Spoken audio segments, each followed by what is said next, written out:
Captain Elena Kovac stood on top of a shattered bunker, blood streaming down her face, one hand pressing a field dressing to her ribs while the other gripped a radio handset. Smoke from burning fuel depots painted the sky orange behind her. Tracers cut through the darkness like angry fireflies. She keyed the transmit button and spoke with the kind of calm that only comes when death is close enough to smell. Sierra Ridge Actual, this is Reaper. I need you to understand something before I die. Static crackled back at her.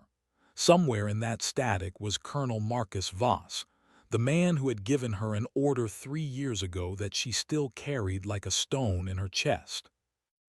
3 years ago, you ordered me to leave Marcus Chen to die. I obeyed. Tonight, I am not asking permission anymore. An explosion rocked the compound 200 meters away. Taliban fighters were inside the wire now, pouring through breaches in the perimeter like water through a cracked dam. Elena dropped the handset and reached for her rifle. The weapon felt heavy. Everything felt heavy. But before she could move, before the next breath, before the next heartbeat, the world dissolved into white light, and the scene collapsed backward through time like film running in reverse. 36 hours earlier. The sun had barely cleared the mountains east of forward operating base Sierra Ridge when Captain Elena Kovac walked across the flight line toward her bird. Morning cold bit through her flight suit. Afghanistan in winter was a different kind of hell than summer, trading dust storms for ice, and the ever-present wind that cut through Kevlar like it was tissue paper. She walked with purpose, not hurrying but not wasting steps either. 15 years in the army had taught her that wasted motion was wasted energy, and energy was the difference between coming home and not coming home. Her helicopter sat on the tarmac like a predator at rest. The MH-60 Black Hawk had been her companion through 47 combat missions, 47 times into places where people were actively trying to kill her. 47 times she had brought her crew home alive. The crew chief had painted a small Grim Reaper on the tail boom after mission number 20, and the name had stuck. Callsign Reaper. Some pilots hated their call signs. Elena wore hers like armor. She ran her hand along the fuselage as she approached, checking for stress cracks by touch as much as sight. The bird had taken small arms fire on their last run, nothing serious but enough to warrant attention. Bullet holes could be patched. It was the invisible damage that killed you. Captain, you planning to marry that thing or fly it? The voice belonged to Warrant Officer James Hale, her co-pilot. He was 28 years old with the kind of face that made people think he was younger, all soft edges and easy smiles. But his hands on the controls were steady as bedrock, and his eyes missed nothing. Elena had flown with enough pilots to know the difference between competent and exceptional. Jimmy was exceptional. She did not smile at his joke. Elena rarely smiled on the flight line. The flight line was a place for discipline and focus, not camaraderie. That came later, after the rotors stopped spinning and the guns were clean. Pre-flight is done, she said. Engine 2 is running hot. Did you log it? Logged and reported, Jimmy replied. Maintenance says they will look at it after this hop. After means never, Elena said. I want eyes on it now. Jimmy shrugged and headed toward the crew chief without argument.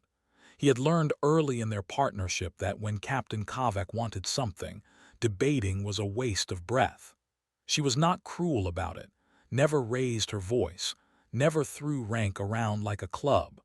She simply had a way of stating things that made disagreement feel foolish. Elena climbed into the cockpit and began her own checklist. Instruments, controls, fuel, hydraulics, every switch, every gauge, every warning light. She had seen pilots die because they trusted someone else's checklist. Trust was a luxury. Verification was survival. The radio squawked to life. Tower frequency.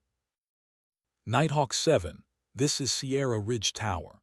You are cleared to taxi for local training area, maintain pattern alpha, contact approach on button 4. Elena keyed her mic. Sierra Ridge Tower, Nighthawk 7 copies, taxi for pattern alpha.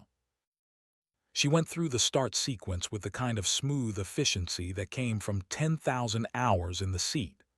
The turbines wound up with their familiar whine, building to a roar that you felt in your chest as much as heard with your ears. The whole aircraft began to vibrate, eager, alive. Jimmy climbed in and strapped down. You were right about engine 2. Temperature gauge is reading 15 degrees high. Maintenance says it is sensor error. And you believe that? Jimmy grinned, not even a little bit. Good, we fly it gentle today. No hard pulls, nothing over 90% torque.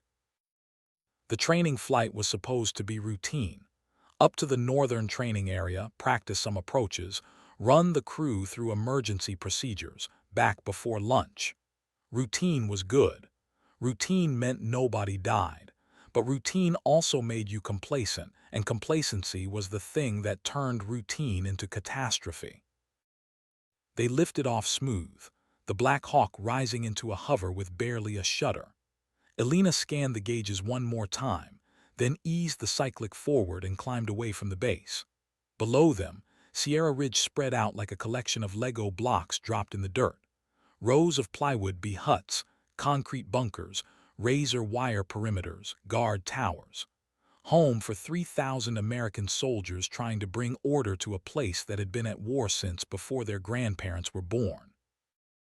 At 3,000 feet, Elena leveled off and turned north.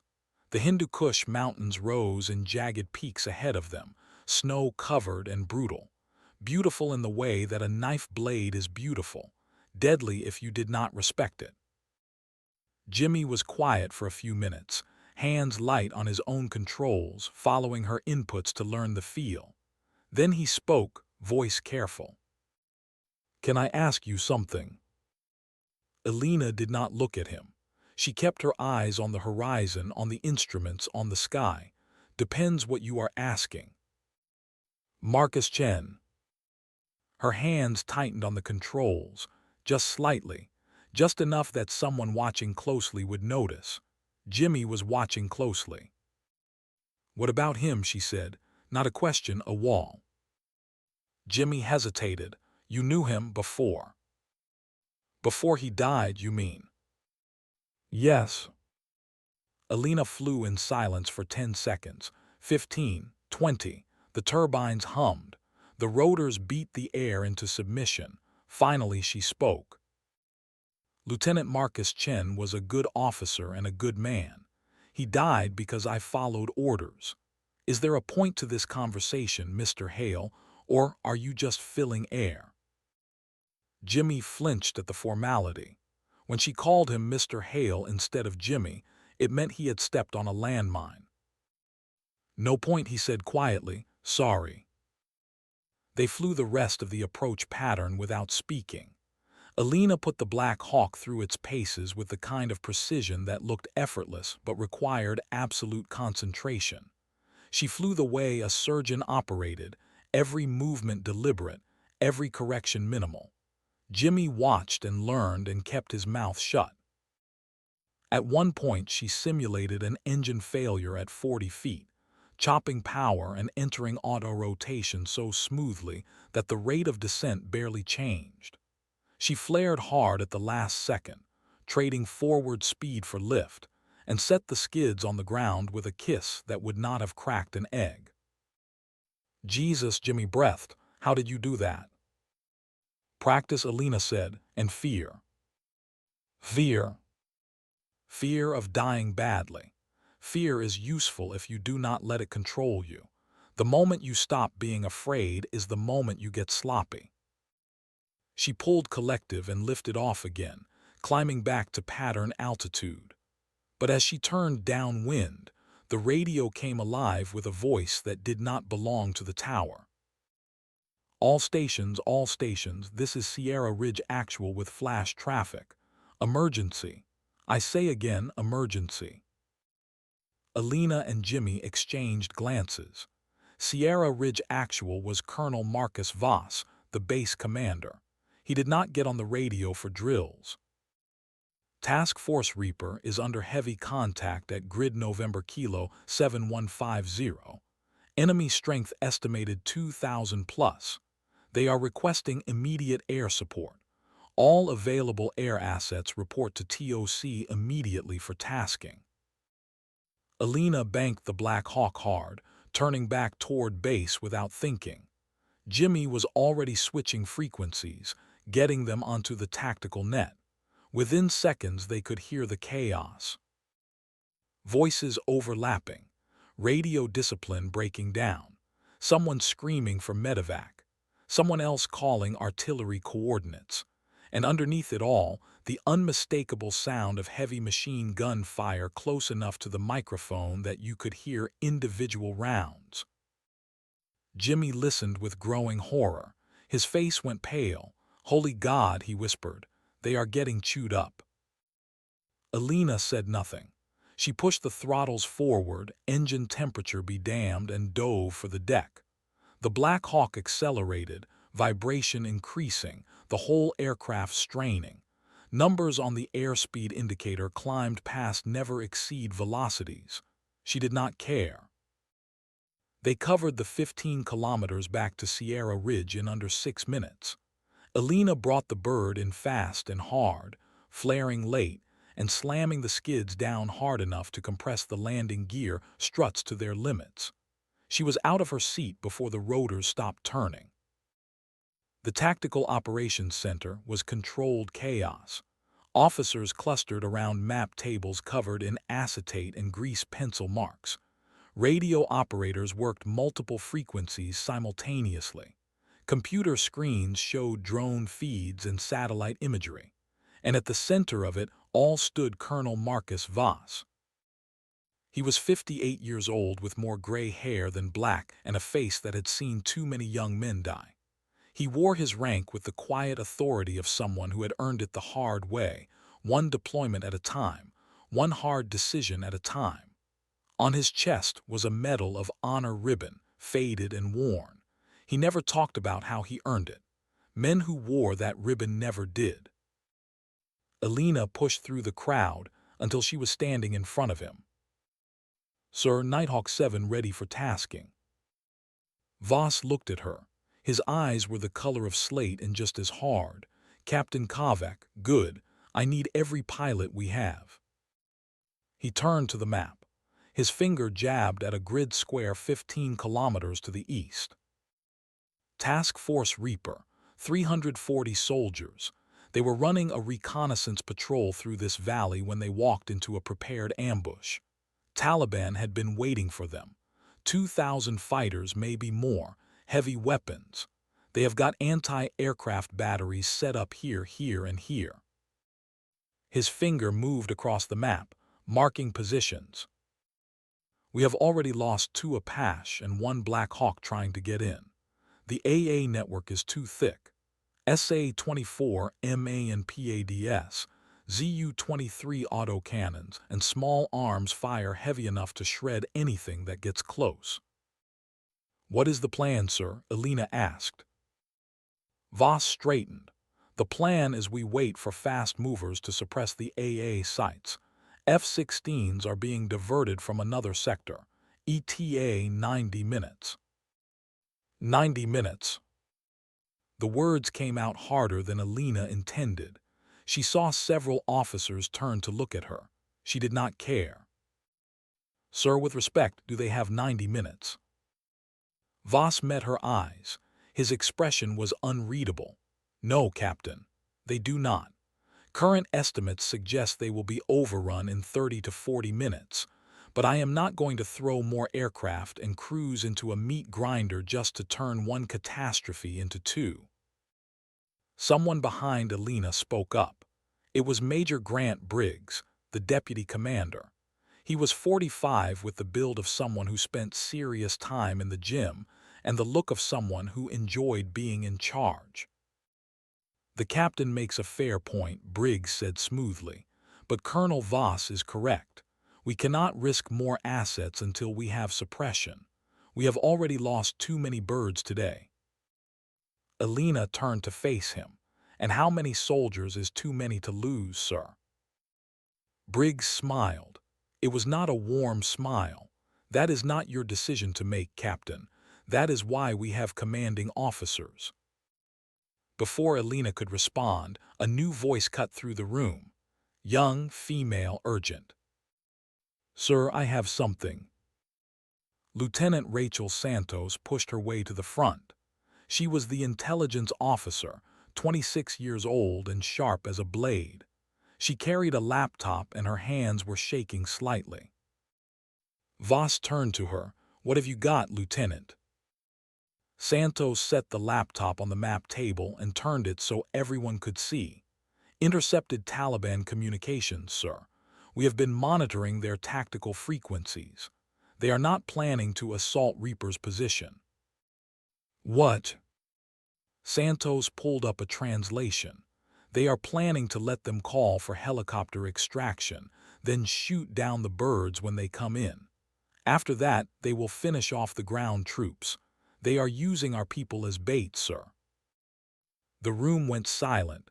You could hear the ventilation system humming. Someone coughed. Voss stared at the screen. His jaw worked like he was chewing something tough. Son of a bitch. Elena was already thinking 3 steps ahead. Sir, if they are expecting us to come in from the west on a direct approach, we can come in from the north through Canyon Whiskey 7. It is a terrain-masked route. Their AA cannot get line of sight on us if we stay low enough. Briggs shook his head immediately. Canyon Whiskey 7. That is suicidal. The corridor is barely wide enough for a Black Hawk, and there are cross winds that will slam you into the walls. I have flown it 40 times, Elena said. In combat. In training. But terrain does not change just because people are shooting at you. Briggs laughed. It was a short, ugly sound. Captain, I admire your courage, but this is not the time for heroics. We wait for air support. Elena turned back to Voss. She kept her voice level, professional.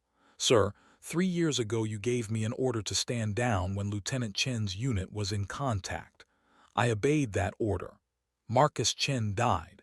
If you give me the same order now, 340 more soldiers are going to die, and some of them are going to die because we were too afraid to try. The room went quiet again. Everyone knew the story.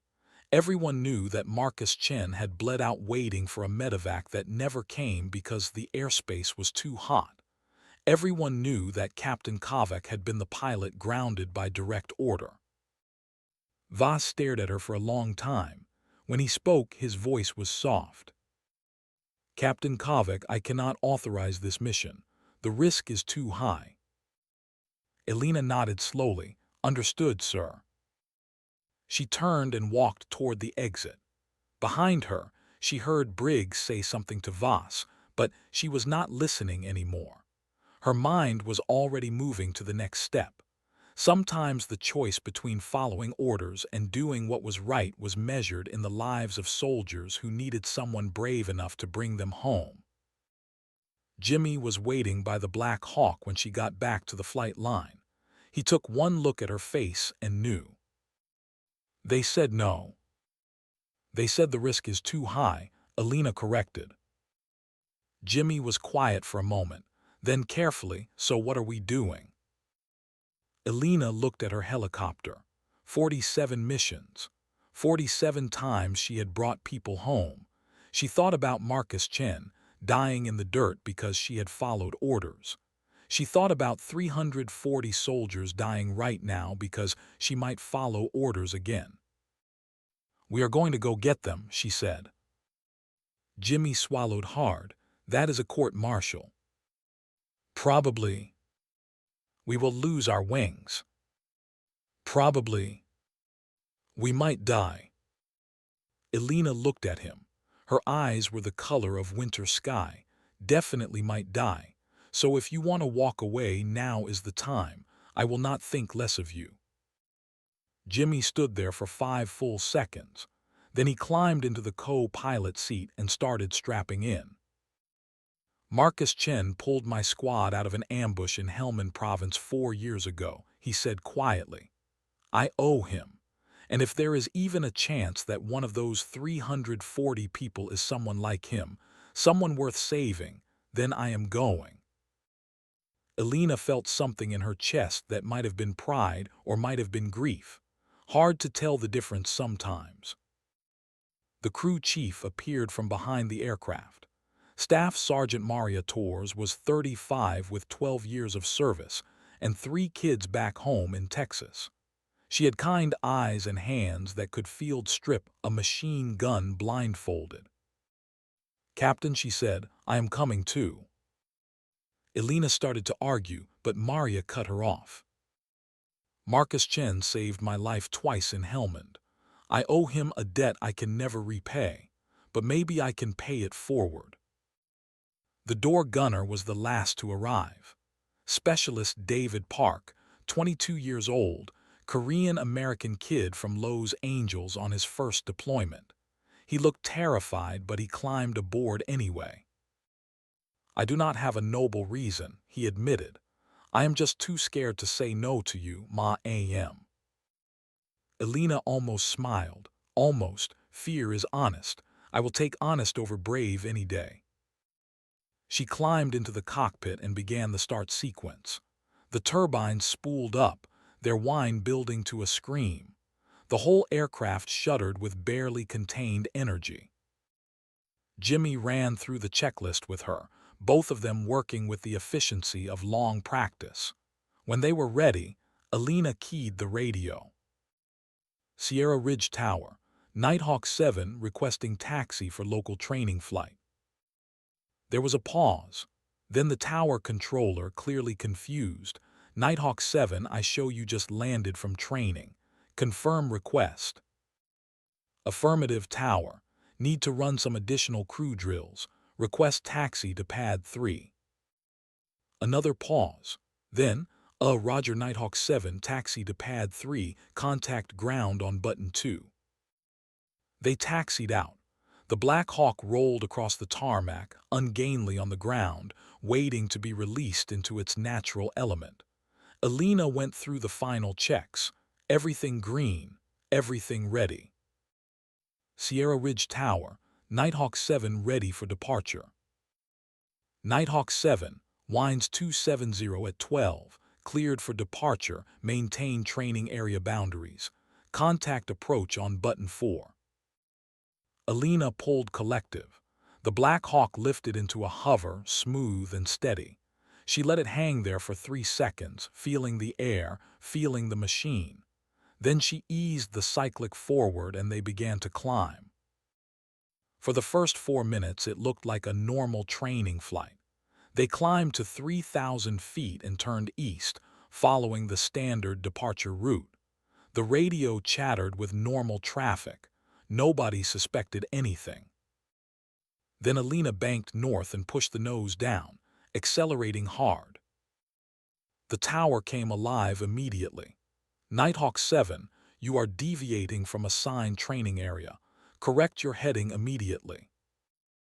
Elena reached down and switched off the radio.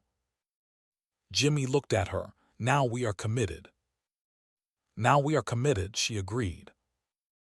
The emergency frequency squawked to life. Briggs' voice, tight with anger. Nighthawk 7, this is Sierra Ridge Actual. Return to base immediately. That is a direct order. Elena pulled the circuit breaker on the emergency radio. Silence filled the cockpit. Comms failure, she said calmly. Unfortunate timing. Jimmy actually laughed. It was a slightly hysterical sound, but it was a laugh. You are going to get us all court-martialed. Probably, but we will be alive to stand trial. She dropped the Black Hawk down to 200 feet and pointed the nose at the mountains. Canyon Whiskey 7 was 15 kilometers ahead, a narrow slash through the ridgeline that would take them straight into the heart of Taliban country, if they could make it through. Behind them, back at Sierra Ridge, Alarms were going off. Officers were scrambling. Colonel Voss was probably losing his mind. Major Briggs was probably calling for someone's head. But ahead of them, 340 American soldiers were fighting for their lives, running out of ammunition, running out of time, running out of hope. And Captain Elena Kovac was done following orders that got good people killed. The mountains rose ahead like broken teeth. Elena flew straight at them. "Missile warning," Jimmy called out suddenly. "Radar lock 3 o'clock." Elena did not hesitate. She slammed the Black Hawk into a hard right bank, dumping flares and chaff, diving for the deck. The airframe groaned under the G-forces. Equipment rattled. The missile lock tone screamed in their headsets. Then it went silent. "Missile lost lock," Jimmy reported. Flares worked. Elena pulled out of the dive at 50 feet, so low that the rotor wash kicked up dust devils. She skimmed across the terrain like a stone across water, using every dip and fold of the ground to break radar line of sight. Maria's voice came over the intercom. "Captain, I just want to say, if we die doing this, it has been an honor." "We are not going to die," Elena said, "but I appreciate the sentiment." "How can you be sure?" "Because I have flown 47 combat missions, and I am not about to ruin my perfect record now." It was bravado, and they all knew it, but sometimes bravado was all you had. Canyon Whiskey 7 appeared ahead, a dark gash in the mountain face. The entrance was maybe 100 meters wide, narrowing as it went deeper. Elena lined up on the center line and did not slow down. Jimmy stared at the approaching canyon walls. "Elena, this is insane." "I know. If we hit a crosswind in there, we are dead." "I know. If they have spotters on the ridge, we are dead." "I know. Are you trying to make a point or just processing fear out loud?" "Processing fear," Jimmy admitted. "Then process quietly. I need to concentrate." She flew into the canyon at 120 knots. The walls rose on either side, brown rock and scree, close enough to touch. The rotor tips cleared the walls by maybe 20 feet on each side. One gust of wind, one moment of inattention, and they would cartwheel into the rocks and explode. Elena flew like the Black Hawk was an extension of her body. Every twitch of the cyclic, every adjustment of the collective, every touch of the pedals was instinctive. She was not thinking anymore. She was reacting, reading the air, feeling the machine, becoming one with the physics of flight. The canyon twisted left. She banked to follow, smooth and precise. It twisted right. She matched it. The walls grew closer. She kept her speed up because slow in a canyon meant wallowing, and wallowing meant dying. Behind her, Maria was praying quietly in Spanish. David Park had his eyes closed. Jimmy was white-knuckled on his controls, following her movements, learning. Then the missile warning screamed again. SA-24 launch, 6 o'clock, Jimmy shouted. Elena's response was immediate and violent. She pulled the Black Hawk into a climbing spiral, still inside the canyon, rotor tips screaming past rock faces. She dumped everything, flares, chaff, prayer. The missile corkscrewed after them, motor burning white. At the last second, Elena cut power and dropped like a stone. The Black Hawk fell 100 feet in 2 seconds. The missile overshot, lost tracking, and detonated against the canyon wall. The shockwave hit them like a fist, slamming the helicopter sideways. Elena fought the controls, wrenched them back to level, pulled power, stopped the descent 5 feet above the canyon floor. "Missile defeated," Jimmy gasped. Elena did not respond. She was too busy flying. The canyon exit was ahead, opening into a wider valley. She burst out of the narrow passage and immediately banked left, hugging the next ridgeline. 7 minutes to target, Jimmy reported. His voice was shaking but steady. Elena keyed the radio back on. She switched to the tactical frequency that Task Force Reaper would be monitoring. Reaper 6 actual, this is Nighthawk 7 inbound for emergency extraction. Mark your perimeter with smoke. Prepare wounded for immediate load. There was a pause. Then a voice came back, young and desperate and disbelieving. Nighthawk 7, say again. We were told no air assets were available. Reaper 6, no air was authorized. We came anyway. Mark your perimeter now. Another pause, then Roger Nighthawk 7 marking now, and thank you. Elena did not respond. She was too busy reading the ground ahead. Through the windscreen she could see the valley where Task Force Reaper was making its stand. Smoke columns rose from burning vehicles. Tracers stitched the air. Explosions flowered like deadly roses. She saw the smoke grenades pop, bright-colored clouds marking a landing zone maybe 50 meters across. Too small, but it would have to do. Multiple ZU-23 positions active, Jimmy called. I count at least 4. Elena ignored them. She was committed now. No turning back. She pointed the nose at the LZ and Dove. Anti-aircraft fire opened up immediately. Tracers arced toward them, lazy looking from a distance but screaming past at supersonic speeds. Each one of those glowing dots was a shell the size of a beer bottle, filled with high explosive. One hit could tear the tail off. Elena jinked left, right, up, down, never flying straight for more than 2 seconds. The Black Hawk danced through the fire like a drunk man stumbling through a knife fight. Maria and David returned fire with the door guns, long bursts that probably hit nothing but forced the enemy gunners to keep their heads down. Then they were over the LZ. Elena flared hard, bleeding off airspeed, trading forward motion for lift. The Black Hawk shuddered and groaned. She slammed it down onto the dirt with an impact that compressed the landing gear and made everyone's teeth click together. Load wounded, she barked over the intercom. 30 seconds and we are gone. The side doors were already open. Soldiers sprinted toward them carrying stretchers, carrying wounded, carrying men who screamed or did not scream because they were too far gone. Maria and David grabbed them and hauled them aboard with the desperate strength of adrenaline. A man in blood-soaked fatigues appeared at Elena's window. He was maybe 25 with a face that looked 50. Captain, we have got 40 critical wounded. You cannot take them all. I will make 2 trips, Elena said. Ma'am, they will shoot you down on the second run.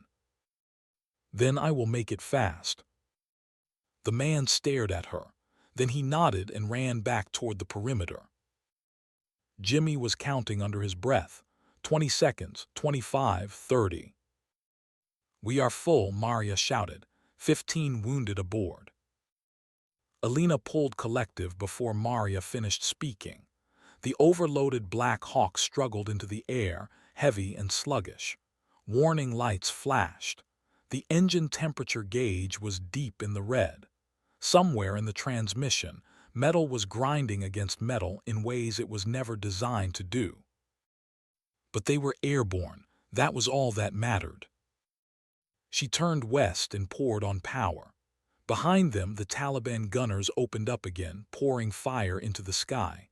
Rounds punched through the thin aluminum skin. One shattered the right door window. Another took out a hydraulic line. Fluid sprayed. Hydraulic pressure dropping, Jimmy reported. We are losing flight controls. How long do we have? Maybe 10 minutes, maybe less. Then I will get us home in 9. Elena flew the damaged helicopter like she was coaxing a wounded animal, gentle on the controls. No sudden movements. The Black Hawk wanted to roll right because of the hydraulic failure. She countered with left cyclic pressure, constant muscle tension, fighting the aircraft every second. The wounded men in the back were silent. some unconscious, some in shock. One was crying quietly. Maria moved among them, applying pressure bandages, starting IVs, doing what she could with limited supplies and no time. 6 minutes later, Sierra Ridge appeared ahead. Elena called the tower. Sierra Ridge Tower, Nighthawk 7 declaring emergency. Hydraulic failure, combat damage, 15 urgent surgical on board. Request priority landing. The tower controller's voice was tight. Nighthawk 7, roger emergency. You are cleared to land any available pad. Rescue is standing by. And Captain, Colonel Voss wants to see you immediately upon landing. Elena ignored that last part. She focused on the approach, on the landing, on setting the dying helicopter down without killing everyone inside it. She brought it in fast and steep, flared late, hit hard. The skids hit the tarmac and the Black Hawk tilted left as the damaged landing gear gave way. But they were down. Medics swarmed the aircraft. The wounded were offloaded in controlled chaos. Elena shut down the engines and sat in the sudden quiet, hands shaking with adrenaline dump. Jimmy looked at her. We did it. We did half of it, Elena corrected. There are still 25 more wounded out there. She unbuckled and climbed out. Her legs were unsteady. Colonel Voss was striding across the tarmac toward her, face red with fury. Major Briggs was right behind him. Captain Kovac, Voss roared. What the hell do you think you just did? I saved 15 lives, sir, Elena said calmly. You disobeyed a direct order. You stole a military aircraft. You endangered your crew. You are grounded effective immediately, and you will be facing court-martial. Yes, sir, Elena said, after I go back for the rest of them. Voss stopped dead. You are not going anywhere. Sir, there are 25 critically wounded soldiers who will die if someone does not extract them in the next hour. Nighthawk 7 is damaged, but Nighthawk 6 is available. I can be airborne in 15 minutes. Briggs stepped forward. Colonel, I recommend Captain Kovac be placed under arrest immediately. She has clearly demonstrated she cannot follow orders. Elena turned to Briggs. With respect, Major, I demonstrated that I can save lives when command is too paralyzed to act. Are you planning to court-martial me before or after those 25 soldiers die? Briggs' face went purple, but before he could respond, a new voice cut in.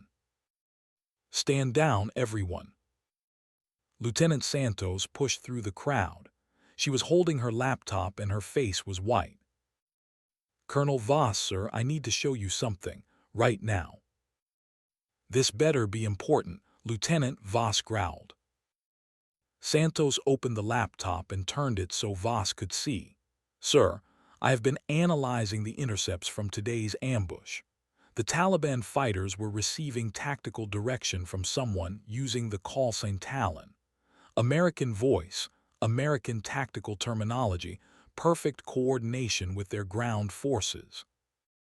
Voss stared at the screen. What are you saying? I am saying we have a mole, sir. Someone on this base has been feeding intelligence to the Taliban. And I think that someone set up the ambush that killed Marcus Chen 3 years ago. The tarmac went silent. Even the wind seemed to stop. Elena felt ice water in her veins. Marcus Chen did not die because I followed orders. He died because someone betrayed him. Santos nodded. And Captain, I think whoever it is just tried to kill you too, because you were getting too close to the truth. Before anyone could respond, the emergency siren began to wail. A voice crackled over the base-wide speaker system.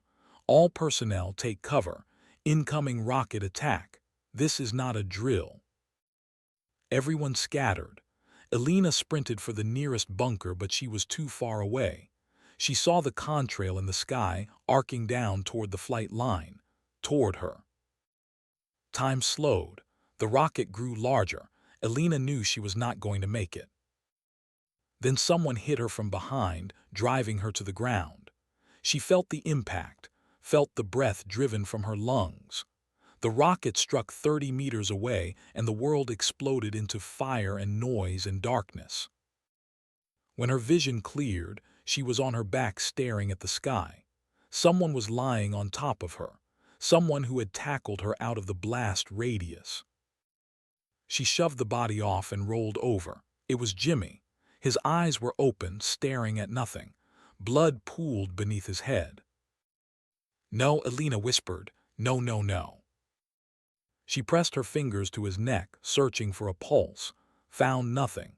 She started CPR, pushing on his chest, counting compressions, breathing into his mouth. "Jimmy, stay with me," she gasped. "That is an order, Mr. Hale. Stay with me." But Jimmy did not stay. She felt him go, felt the life leave him even as she tried to push it back in. She kept trying anyway because stopping meant accepting, and she could not accept. Medics pulled her away. She fought them, but they were stronger. They took Jimmy away on a stretcher, and Elena knelt in the dirt, covered in his blood, shaking. Colonel Voss appeared beside her. He put a hand on her shoulder. "Captain, I am sorry." Elena stood. Her face was blank, empty, all emotion burned away. She looked at Voss, and when she spoke her voice was flat as sheet metal. "I am going back for the rest of them, and then I am going to find whoever did this, and I am going to kill them. Captain, you are in no condition to fly." "Then you better court-martial me fast, sir, because I am getting in that helicopter whether you authorize it or not." Voss stared at her. He saw something in her eyes that made him step back, something cold and final and utterly without mercy. "All right," he said quietly. "All right, Captain, go get them, but you are not going alone." He turned and shouted across the tarmac. "I need volunteer pilots. 2 Apache for cover, 1 more Black Hawk for lift. Who is with Captain Kovac?" Every pilot on the flight line raised their hand. Elena looked at them, at the men and women who had just watched their friend die, who were volunteering anyway. She nodded once, sharp. "Mount up," she said. "We leave in 10 minutes." As the crews scrambled to their aircraft, Lieutenant Santos appeared at Elena's side. "Captain, I found something else. Voice analysis on Talon. I know who the mole is." Elena turned to her. "Who?" Santos glanced around to make sure no one was listening. Then she leaned in close and whispered a name. Elena's expression did not change, but something behind her eyes went very cold and very dark. "Understood," she said. "Deal with it after we get back." She walked to Nighthawk 6, the reserve bird, and climbed in. Behind her, the Apache gunships were spooling up, their rotors beginning to turn. The door gunners were loading ammunition belts. The crew chiefs were doing final checks. Elena went through her start sequence one more time, but this time was different. This time she was not just following procedure, she was preparing for war. The turbines screamed to life. The rotors began to turn, and Captain Elena Kovac, Coulson Reaper, prepared to fly back into hell for the second time in one day. But this time she was not just going to save lives, she was going to take them. The second Black Hawk lifted off into smoke-filled sky with Elena Kovac at the controls and ice in her veins where blood used to flow. Behind her, 2 Apache gunships rose like avenging angels, their stub wings heavy with rockets and Hellfire missiles. The formation climbed through 300 feet and banked east toward the sound of distant thunder that was not thunder at all, but the sustained roar of men trying to kill each other. Jimmy Hale was dead. The thought sat in Elena's mind like a stone she could not swallow. 28 years old. First real combat deployment. Dead because someone fired a rocket at the exact moment she was standing on the tarmac. Dead because someone wanted her dead and did not care who else died in the attempt. She pushed the thought down. Grief was a luxury. Grief came later after the mission, after the shooting stopped, after you had time to fall apart in private. Right now there were 25 wounded soldiers who needed her to be ice and steel and nothing else. The new co-pilot was Chief Warrant Officer 3 Amanda Pierce, 42 years old with silver in her hair and 15 years of combat flying under her belt. She had not hesitated when Voss called for volunteers. Just walked to the bird, strapped in, and started the checklist. She did not try to make small talk. Pierce was smart enough to read the room, or in this case, the cockpit. Elena's face was a mask. Her hands on the controls were steady, but her knuckles were white. Pierce just did her job and stayed quiet. The door gunner position that David Park had occupied was now filled by Sergeant First Class Thomas Raines, a squared-away infantry NCO who had cross-trained on crew-served weapons. He checked and rechecked his M240, running through immediate action drills with the smooth efficiency of someone who had done this 1,000 times. The crew chief was Staff Sergeant Carlos Mendez, built like a fire hydrant with hands the size of dinner plates and a face that looked like it had stopped a few punches in its time. He moved through the cargo bay securing equipment, checking tie-downs, preparing for wounded. The radio crackled to life. Viper 1-1 and Viper 1-2, Elena's Apache escort checking in. Nighthawk 6, Viper 1-1 has your 6. We have eyes on multiple triple sights, marking targets now. Elena keyed her mic. Viper 1-1, Nighthawk 6 copies, suppress at will. The Apache peeled off and dove toward the valley. Elena watched them go, two predators hunting prey. Within seconds she heard the distinctive sound of 30mm chain guns opening up, a sound like industrial equipment tearing sheet metal. Tracer fire stitched down from the sky. Explosions bloomed where the rounds impacted. One Zu-23 position destroyed, Viper 1-1 reported. Two more engaging. Elena dropped lower, hugging terrain, using the same route she had flown an hour earlier. The canyon walls rose around her again. This time she knew what waited on the other side. This time the surprise was gone and only the violence remained. Pierce called out navigation points without being asked. 2 minutes to exit. Threat warning is active but no locks yet. The canyon exit rushed toward them. Elena burst out into the valley and immediately saw the difference. The landing zone she had used before was gone, overrun.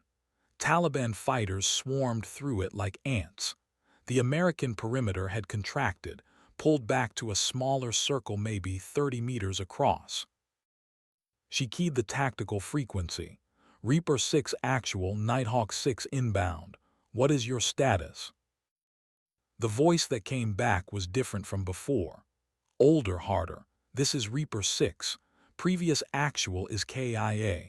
We are down to 250 effectives, critically low on ammunition, under assault from 3 sides. We cannot hold much longer. Mark your position with smoke. Negative, Nighthawk. They are too close. Smoke will draw fire onto the LZ before you can land. Then I will find you without it. There was a pause. Then the voice said, we are the ones still shooting back. Should not be hard to spot. Elena scanned the valley. She saw muzzle flashes, explosions, burning vehicles. And in the center, a tight knot of defenders putting out disciplined fire while everything around them dissolved into chaos. She pointed the nose at them. Viper 1-1, I need suppression on the north side of the LZ. Danger close.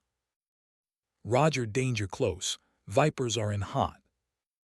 The Apache screamed overhead, so low that their rotor wash kicked up dust clouds. Their 30mm guns sang death songs. Rocket pods rippled, sending Hydra 70s into Taliban positions. Men and machines exploded. The enemy fire slackened for just a moment. Elena used that moment. She dove toward the LZ at a speed that made Pierce suck in her breath. The altimeter unwound like a broken watch. 500 feet, 300, 150. She flared hard, trading speed for lift, and the Black Hawk shuddered as if in pain. The landing gear hit dirt and Elena chopped power, not bothering with a hover, just slamming the bird down and holding it there. Load wounded, she barked into the intercom. The doors were already open. Mendez and Raines leaned out, laying down suppressive fire. Soldiers appeared from the smoke, carrying stretchers, dragging wounded, moving with the desperate speed of men who knew this was their last chance. A figure in blood-soaked body armor appeared at Elena's window. The name tape said Morrison. His face was young, but his eyes were old. "Captain, we have got 22 critical. Rest are walking wounded or still fighting. Get them on board, all of them." "Ma'am, you cannot carry that many." "Watch me." Morrison stared at her for a second, then nodded and ran back toward his men. The loading was chaos. Men piling in, wounded stacked on top of wounded, the Black Hawk settling lower on its landing gear as the weight increased. Warning lights began to flash. Overweight, exceeding limits. Elena ignored them. "Incoming," Raines shouted. Elena looked up through the windscreen and saw the RPG contrail arcing toward them. She did not have time to lift off, did not have time to do anything but watch it come. The rocket hit the ground 15 feet from the nose and exploded. The blast wave hit the Black Hawk like a physical blow, rocking it on its wheels. The windscreen starred with cracks. Something in the instrument panel sparked and went dark. "We are taking fire from the east," Mendez called. "Small arms, heavy volume." "How many on board?" Elena demanded. Mendez did a quick count. 24, including 2 hanging onto the skids. "Close the doors, we are leaving." "But there are more wounded," Mendez protested. "And they will die if we do not get these ones to medical care. Close the damn doors." Mendez hesitated 1 second, then grabbed the door and hauled it shut. Raines did the same on the other side. Men were still running toward them. Elena could see their faces, could see them realize they were being left behind. She pulled collective. The overloaded Black Hawk groaned, the turbines screamed. The transmission made a sound like grinding teeth. For a horrible moment nothing happened. They were too heavy. Physics was going to win. Then the skids lifted. Inches, then feet. The Black Hawk clawed its way into the air like a wounded animal trying to climb out of a pit. "We are not going to make it," Pierce said quietly, watching the engine temperature gauge climb into the red. "We are 30% overweight and engine 1 is cooking." "Then I will fly it until it quits." "RPG launch, 6 o'clock," Raines called. Elena jinked right. The RPG passed close enough that she could see the rocket motor burning. It missed by feet. "Another launch, 3 o'clock." She jinked left. This one was closer. The proximity fuse detonated and shrapnel peppered the tail boom. Warning lights cascaded across the panel. "Tail rotor hydraulics degraded," Pierce reported. "Yaw control is mushy." Elena compensated with pedal pressure, fighting the aircraft's tendency to spin.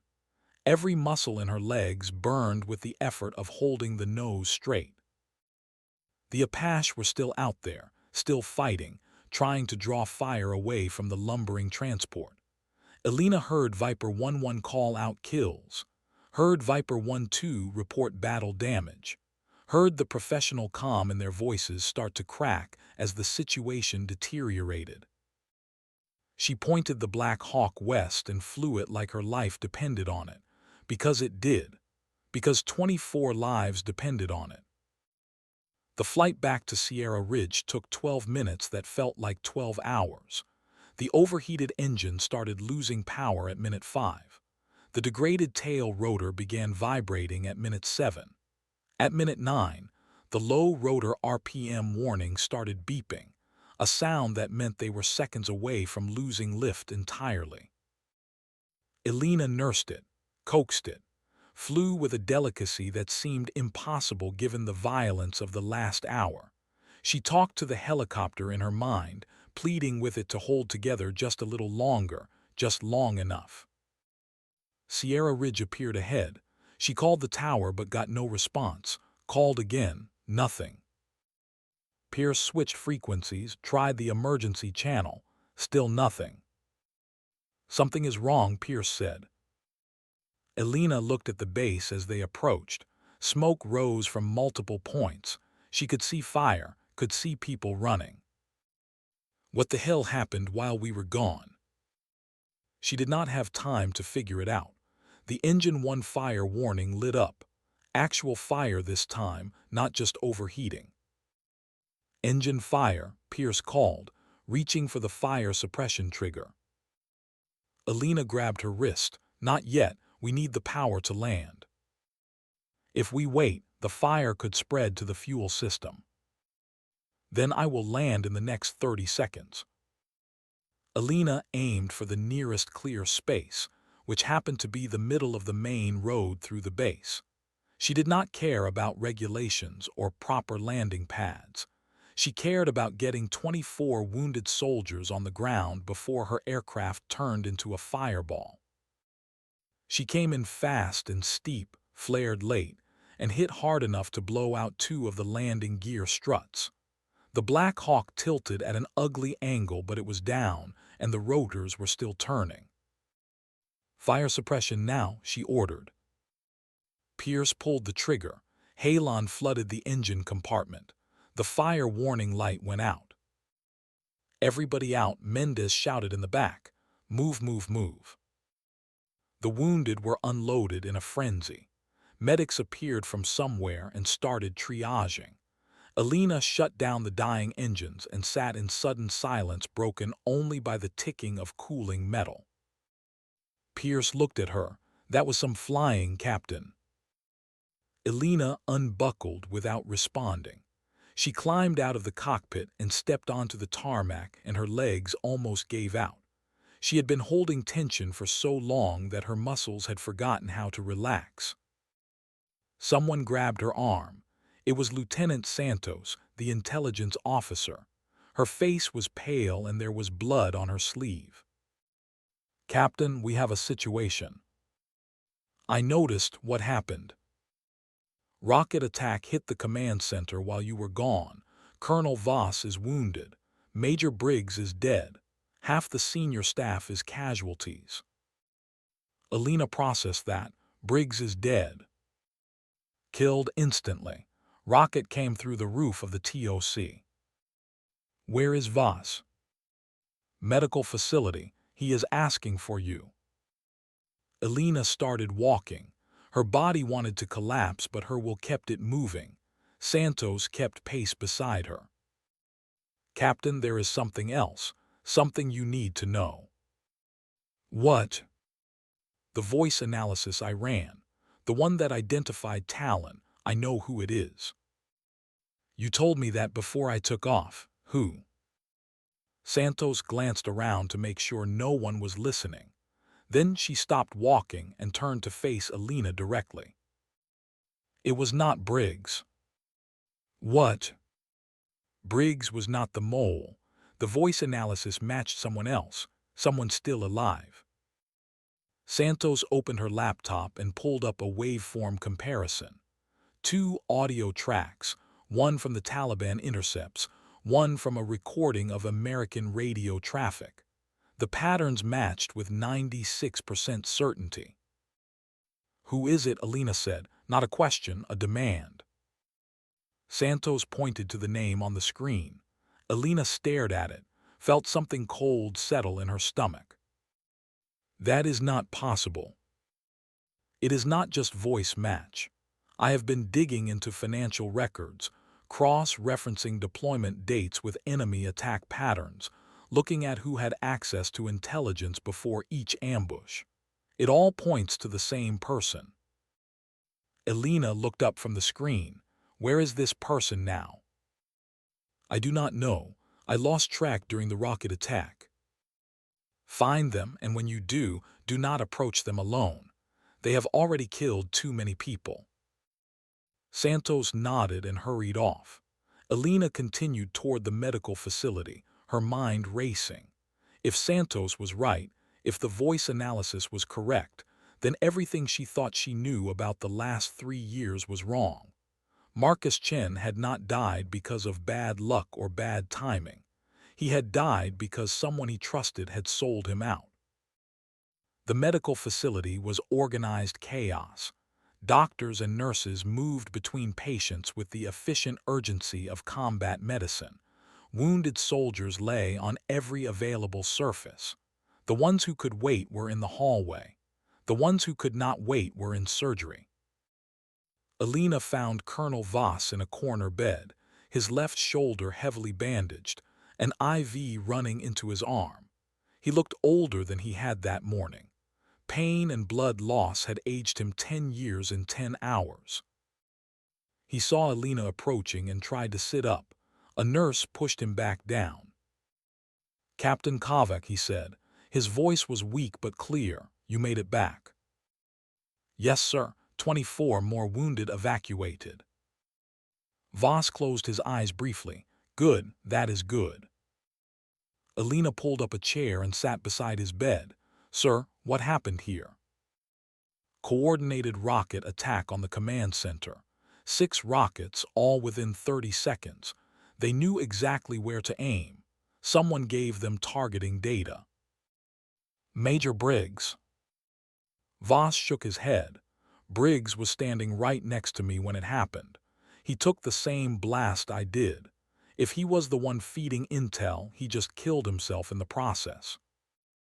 Maybe he did not know they would hit the TOC. Or maybe he was not the mole at all."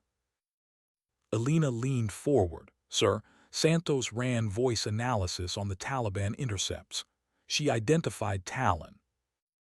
Voss looked at her and Elena told him the name, watched his face go through several expressions: disbelief, anger, something that might have been grief. "No," Voss said. "I have known that officer for 15 years. Voice analysis is 96% match, plus financial records, deployment correlation, access to classified information. It all fits." Voss was quiet for a long moment. Then he reached for the call button. A nurse appeared. "Get me Captain Morrison from Task Force Reaper. Tell him I need to see him immediately." The nurse left. Voss turned back to Elena. "If what you are saying is true, we have a bigger problem than one traitor." "What do you mean?" Voss gestured weakly at the bandages, at the chaos around them. "This attack, the ambush on Reaper, the rocket that killed your co-pilot, they are all connected. Someone is trying to destroy this base from the inside, and they are damn close to succeeding." Before Elena could respond, Captain Morrison appeared. He looked like he had aged 20 years since she had last seen him at the LZ. His uniform was still covered in dried blood, and his eyes had the 1,000-yard stare of someone who had seen too much death. "You wanted to see me, sir." "Morrison, sit down. You look like you are about to fall over." Morrison sat. Voss looked at him carefully. "How many did you lose today?" "Final count is 93 KIA, 127 wounded. We started the day with 340. We are down to 247 effectives, and half of those are wounded." The numbers hung in the air like an accusation. Voss closed his eyes. "I am sorry, son. I should have sent air support sooner."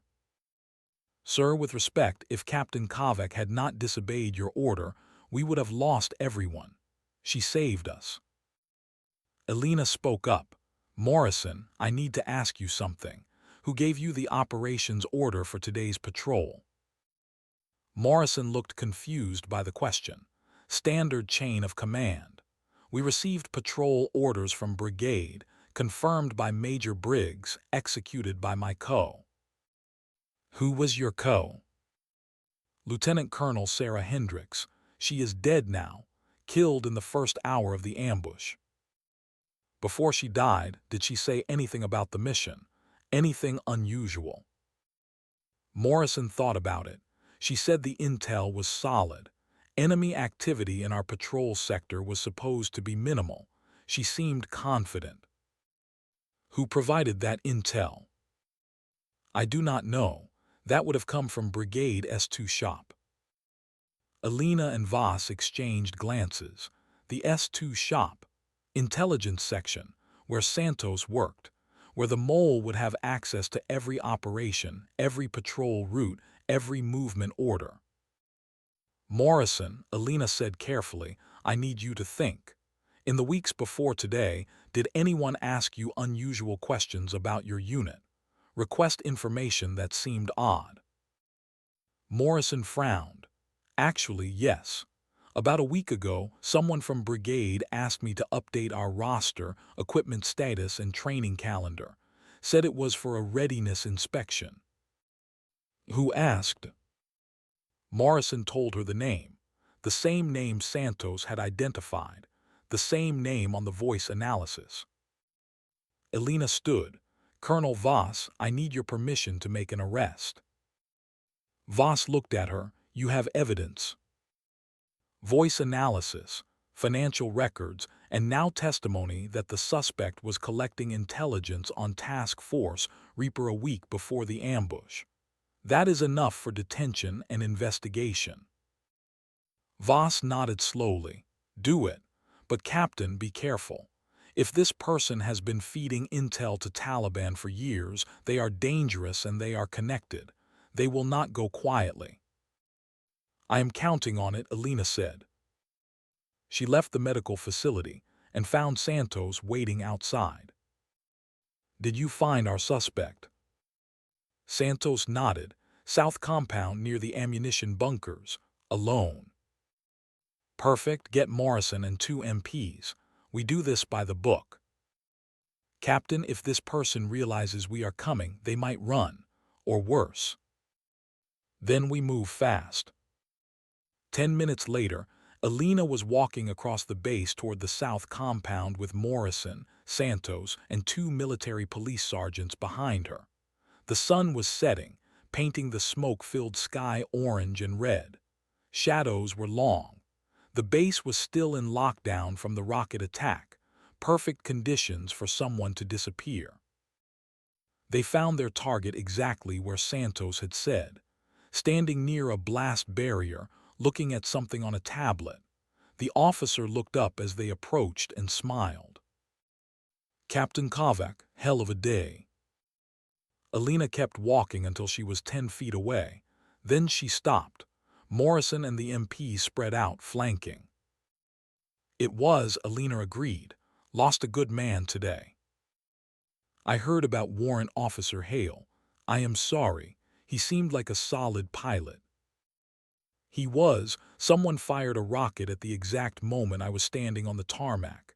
Jimmy tackled me out of the blast, saved my life, lost his. The officer's expression was sympathetic, tragic, but that is war. Good people die for bad reasons. Or good people die because someone betrays them. The officer's smile did not change, but something shifted behind the eyes. Careful, Captain. Grief can make people say things they regret. Elena took another step forward. I ran voice analysis on the Taliban intercepts. The ones where someone with the call sign Talon was providing tactical intelligence to enemy forces.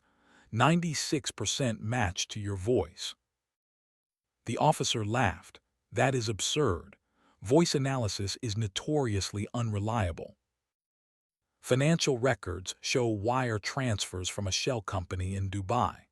12 deposits over 3 years, totaling $2.3 million. The shell company is registered to a name that matches your mother's maiden name. Circumstantial.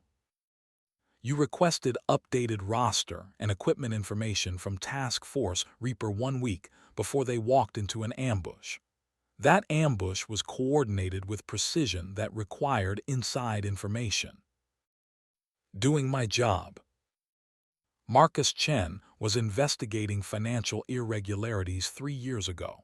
He was killed in an ambush that you helped coordinate. You gave the intelligence assessment that classified the area as low threat. You recommended minimal air support. The officer's smile was gone now. You are making serious accusations without proof. I have proof, Santos showed him. Santos held up her laptop. The screen showed communication logs, financial transfers, voice analysis waveforms, deployment correlations. Months of evidence compiled into a damning pattern. The officer looked at the screen, looked at Elena, looked at Morrison and the MPs. Then the officer's hand moved toward a sidearm. "Do not," Elena said quietly. The hand stopped, but the officer's whole body was tense, coiled like a spring. "You do not understand what you are interfering with," the officer said. "Then explain it to me." The officer laughed. It was a bitter sound. "You think this is about money. You think I sold out for $2 million. What else would it be? It is about ending this war. We have been here for 15 years. 15 years of watching good soldiers die for a mission with no clear objective, no exit strategy, no hope of victory. The Taliban will still be here when we leave. They have always been here. They will always be here. So you decided to help them kill us. I decided to end it faster. Every American that dies here is one more family destroyed for a war we cannot win. If I help Taliban push us out, the war ends. Everyone goes home." Elena stared. "You actually believe that?" "I know that, and Marcus Chen knew it too. He found my financial records, confronted me. I tried to explain. He would not listen. He was going to report me, destroy everything. So I gave Taliban his position, told them exactly where he would be, told them to take him alive if possible." "But they did not take him alive," Elena said. Her voice was ice. "No, they killed him, and 11 other soldiers. That was regrettable." Regrettable. Elena's hand moved to her sidearm. Morrison stepped forward. "Captain, do not." But Elena was not listening. She was seeing Jimmy's face, Marcus Chen's face. 93 dead soldiers from today, 11 dead from 3 years ago, all because this person thought betrayal was mercy. "You set up today's ambush," Elena said. "You gave them Task Force Reaper's route, timing, strength. You told them to use the soldiers as bait for helicopters. You killed Jimmy." The officer shrugged. "Collateral damage. I told them to target you specifically because you were getting too close. Your co-pilot was unlucky." Elena pulled her sidearm. Morrison grabbed her wrist. "Captain, no. We need them alive for trial." "Let me go, Morrison." "Captain, please." The officer smiled. "Listen to Morrison, Captain. He is right. You shoot me, you are the criminal. I go to trial, worst case I spend a few years in Leavenworth. But you will lose everything." Elena stared at the traitor. Her finger was on the trigger. 1 pound of pressure. That was all it would take. Morrison's voice was gentle. "Captain Kovac, Elena, he is not worth it." Elena's hand shook. Then slowly she lowered the weapon. The officer relaxed. "Smart choice." "MPs," Elena said, "take this piece of trash into custody. Charge is treason, multiple counts of murder, conspiracy with enemy forces." The military police moved forward with zip ties. The officer held out wrists, still smiling. "This will not stick. I have lawyers, I have connections. I will be out in 6 months." "Maybe," Elena said, but you will spend those 6 months watching your back, because everyone on this base now knows you are a traitor, and accidents happen in custody." The officer's smile faded. As the MPs led the prisoner away, Santos approached Elena. "We did it, we got them." Elena holstered her weapon. "Did we? How many died because we were too slow? How many more are there like this one?" "You cannot save everyone, Captain." "I keep hearing that. I still do not believe it." An explosion shook the ground. Everyone turned to look. A fireball rose from the north side of the base, orange and black against the darkening sky. "What now?" Morrison muttered. Elena's radio crackled. "All stations, this is Sierra Ridge TOC. We are under ground assault. Taliban forces breaching north perimeter. All personnel to defensive positions." Elena started running toward the flight line. Santos and Morrison followed. "Captain, where are you going?" Santos shouted. "To my helicopter." "Your helicopter is destroyed. Engine fire, remember." "There are other helicopters." "You have been awake for 20 hours straight. You need to stand down." Elena kept running. "I will stand down when every Taliban fighter is dead or running for the border." She reached the flight line and found organized chaos. Pilots scrambling to birds, crew chiefs loading ammunition, Apache gunships spinning up, their 30mm cannons already tracking toward the north perimeter. She spotted a Black Hawk with rotors turning, Nighthawk 4. She recognized the crew chief, a sergeant named Williams. "Williams," she shouted over the rotor noise, "I need your bird." Williams looked at her. "Captain, this is Nighthawk 4. You are not assigned to this aircraft." "I am now. Where is your pilot?" "Captain Reeves is in the TOC coordinating air defense." "Then I am flying it. Get in." Williams did not argue. He knew Elena's reputation. He climbed into the crew chief position and started checking his machine gun.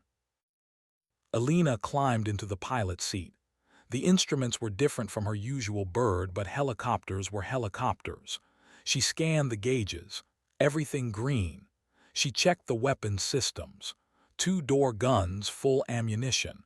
No rockets, no missiles, but the guns would do. She was about to pull collective when someone climbed into the co-pilot seat. She turned and saw Captain Morrison. "What are you doing?" "Coming with you. I still have ammunition. I can shoot." "You are infantry, not aircrew." "Today I am, whatever is needed." Elena looked at him, saw the determination in his eyes, nodded once. "Strap in. This is going to be ugly."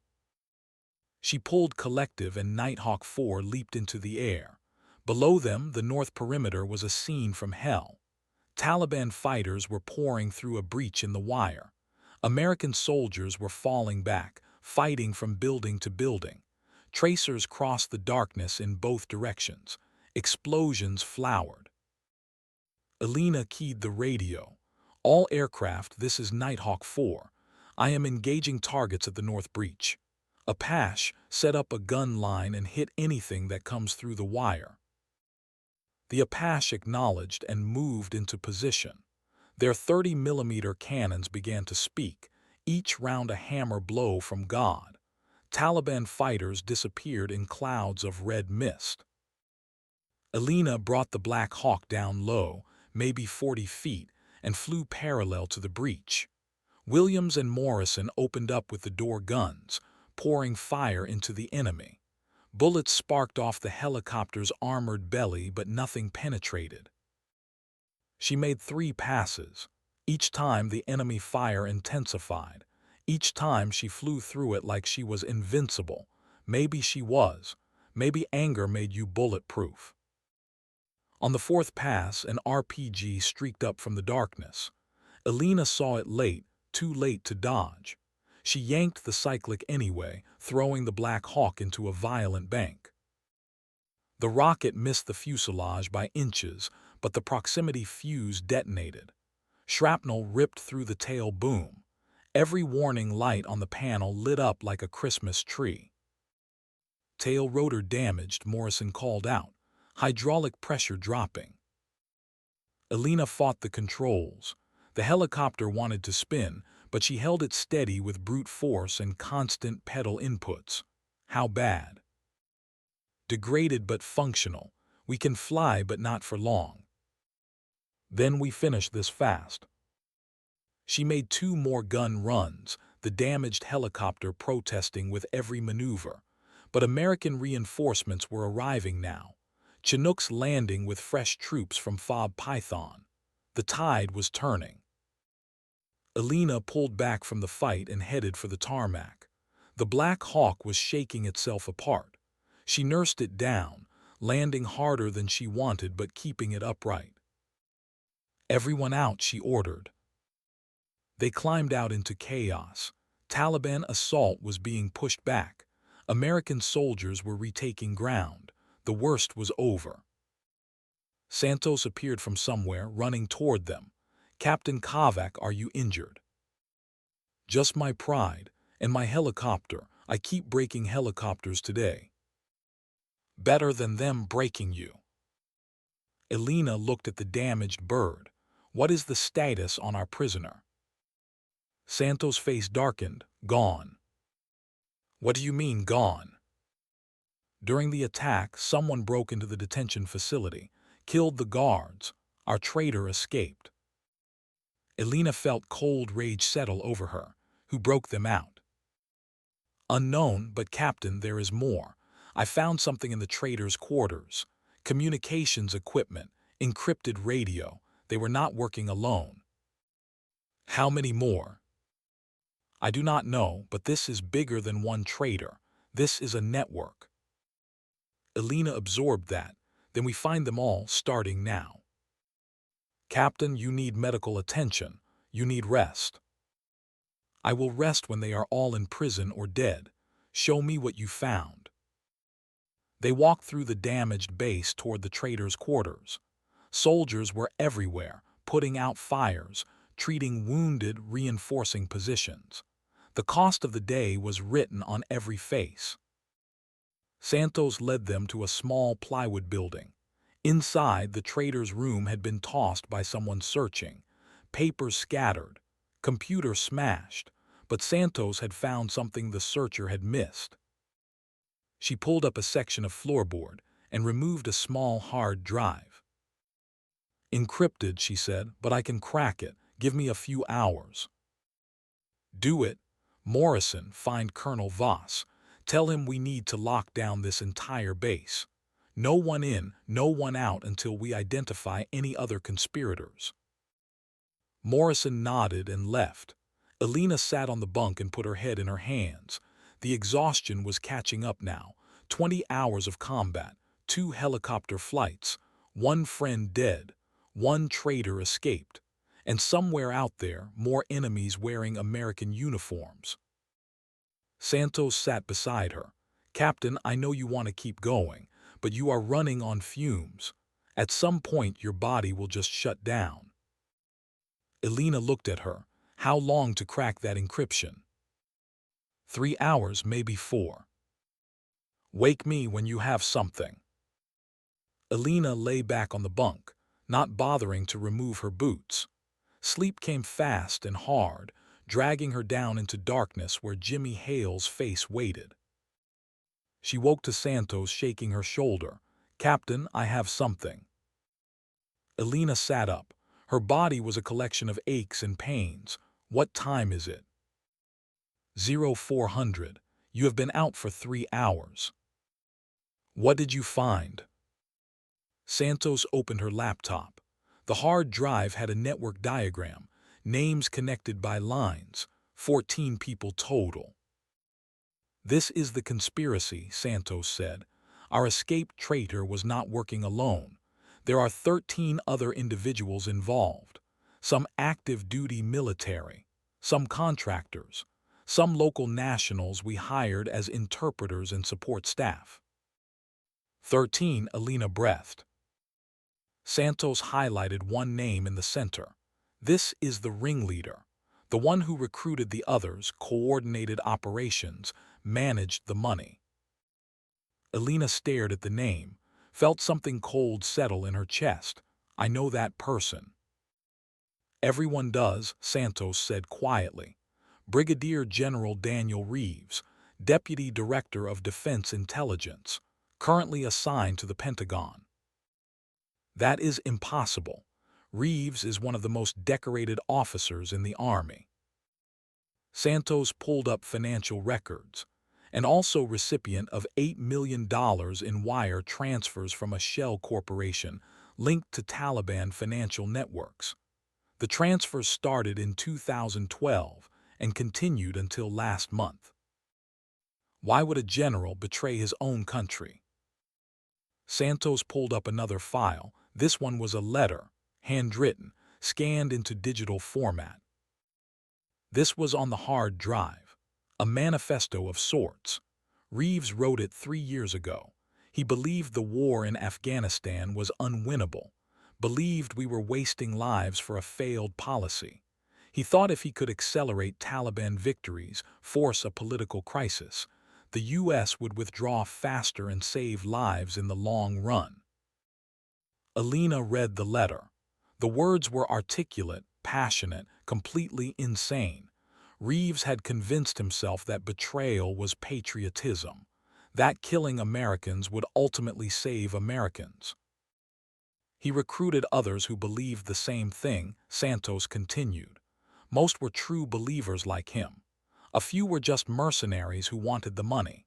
Together, they fed intelligence to Taliban for years. Movement orders, patrol routes, defensive positions. Every major ambush in this sector for the last 3 years was enabled by this network. Marcus Chen, Elena said. Santos nodded. Chen was investigating financial irregularities in contractor payments. He found a trail that led to Reeves. That is why he was killed. Reeves ordered the ambush personally. Colonel Voss appeared in the doorway. He looked better, color back in his face, arms still in a sling but moving under his own power. I heard, he said quietly, Daniel Reeves. I served with him in Iraq, saved his life once, and he has been murdering our soldiers for 3 years. What do we do, sir? Elena asked. Voss straightened. We stop him, we stop all of them. Captain Kovac, I am assigning you to lead the investigation. Full authority, whatever resources you need. Sir, I am a pilot. You are the soldier who exposed this conspiracy. You are the one these people trust. And you are the only person I know who will not stop until every one of these traitors is in custody. Morrison appeared behind Voss. Sir, Sierra Ridge is secure. Taliban withdrew an hour ago. We are still counting casualties, but the base held. Good, Voss said, because now we go on the offensive. Captain Kovac, how fast can you get to the United States? As fast as you can arrange transport. There is a C-17 leaving for stateside in 2 hours. You, Morrison, and Santos are on it. Start with the conspirators we can find quickly. Work your way up to Reeves. What about you, sir? I will be right here, making sure no one else gets killed while you are hunting traitors. Now go. Those soldiers did not die so we could let their killers walk free. Elena stood, grabbed her gear, looked at Santos and Morrison. Let us go catch some traitors. They walked out into the pre-dawn darkness. Somewhere in the distance, the last fires from the battle were still burning, but the sun would rise soon. It always did. And when it rose, Elena would be hunting, because some promises could not be broken, some debts could not be forgiven, and some betrayals required a reckoning that would not stop until justice was served. The war in Afghanistan would continue, but the war against the enemies within had just begun. And Captain Elena Kovac, Coulson Reaper, was going to finish it. The sun rose over forward operating base Sierra Ridge like it rose over every battlefield in history, indifferent to the cost paid in the darkness that came before. Elena Kovac stood on the flight line watching the wreckage of 3 Black Hawks being pulled apart by maintenance crews. Nighthawk 3, the bird she had flown on the final extraction run, was heavily damaged but salvageable. The fuselage was dented, the landing gear bent, hydraulic lines leaking. But it had delivered soldiers home alive, and that was all that mattered. She had not slept on the short flight from the medical tent to the staging area. Could not sleep. Every time she closed her eyes, she saw Jimmy Hale's face in those last seconds before the rocket hit. Saw him pushing her down, saving her life with his own body. 28 years old and gone in a flash of fire because Elena had been standing in the wrong place at the wrong time. Or maybe the right place. Maybe Jimmy had been in the right place doing what soldiers do, protecting each other, dying so others could live. The thought did not make it hurt less. Captain Kovac. She turned. Colonel Marcus Voss stood behind her, his arms still in a sling, his face gray with exhaustion but his eyes sharp. He should have been in bed, should have been on a medevac flight to Germany for proper medical care. But he was here instead, standing on a tarmac at dawn, because commanders did not leave until the fighting was done. Sir, Elena said. Walk with me. They walked along the flight line in silence. Around them, the base was recovering. Soldiers filled sandbags. Engineers repaired the breach in the north perimeter. Generators hummed. The smell of breakfast drifted from the dining facility, mixing with the smell of smoke and cordite that still hung in the air. How many did we lose? Elena asked quietly. Final count is 143 dead, 287 wounded, 34 aircraft destroyed or damaged beyond repair. Half our vehicle fleet is gone. 3 ammunition bunkers destroyed in the attack. The numbers felt unreal, abstract. Elena had trouble connecting them to actual people, actual lives. Task Force Reaper. Voss managed a tired smile. All accounted for. 223 evacuated, most wounded but alive. You saved every single one of them, Captain. We saved them, Elena corrected. I just flew the helicopter. You flew multiple helicopters, into hell, repeatedly, while breaking every safety regulation in the book. Are you leading up to a court-martial, sir? Actually, I am leading up to a medal. The Distinguished Flying Cross at minimum, probably more. Elena shook her head. I do not want medals. I want Jimmy Hale back alive. Voss stopped walking, turned to face her. I know, but you do not get that choice. None of us do. We just keep moving forward and we honor the dead by making sure they did not die for nothing. He gestured at the base around them. This place was hours away from being overrun. If you had not exposed that traitor, if you had not rallied the air assets, if you had not personally evacuated over 300 soldiers under fire, Sierra Ridge would be a Taliban stronghold right now, and every American here would be dead or captured. Elena looked at the damaged buildings, the burned vehicles, the bloodstains on the concrete that maintenance had not yet scrubbed away. It does not feel like victory. It never does, not when you lose people. They resumed walking. Voss led her toward the command center, or what was left of it. The rocket attack had collapsed part of the roof. Engineers had shored it up with timber, and the operations section had relocated to a hardened bunker. Lieutenant Santos is waiting inside, Voss said. She has been working all night on that encryption. You need to hear what she found.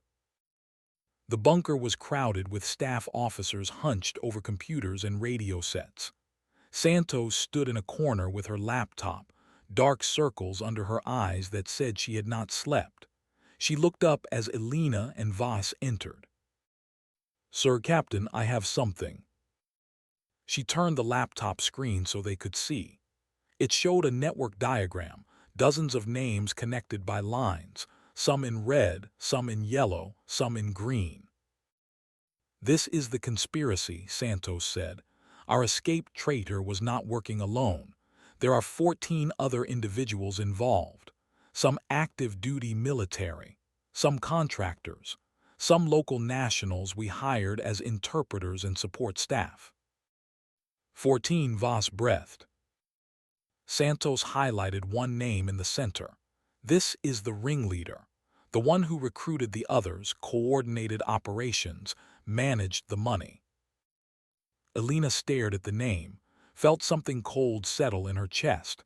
"I know that person." "Everyone does," Santos said quietly. "Brigadier General Daniel Reeves, Deputy Director of Defense Intelligence, currently assigned to the Pentagon." "That is not possible," Voss said. "Reeves is one of the most decorated officers in the Army. 2 tours in Iraq, 3 in Afghanistan. Silver Star, Bronze Star with V device, Purple Heart."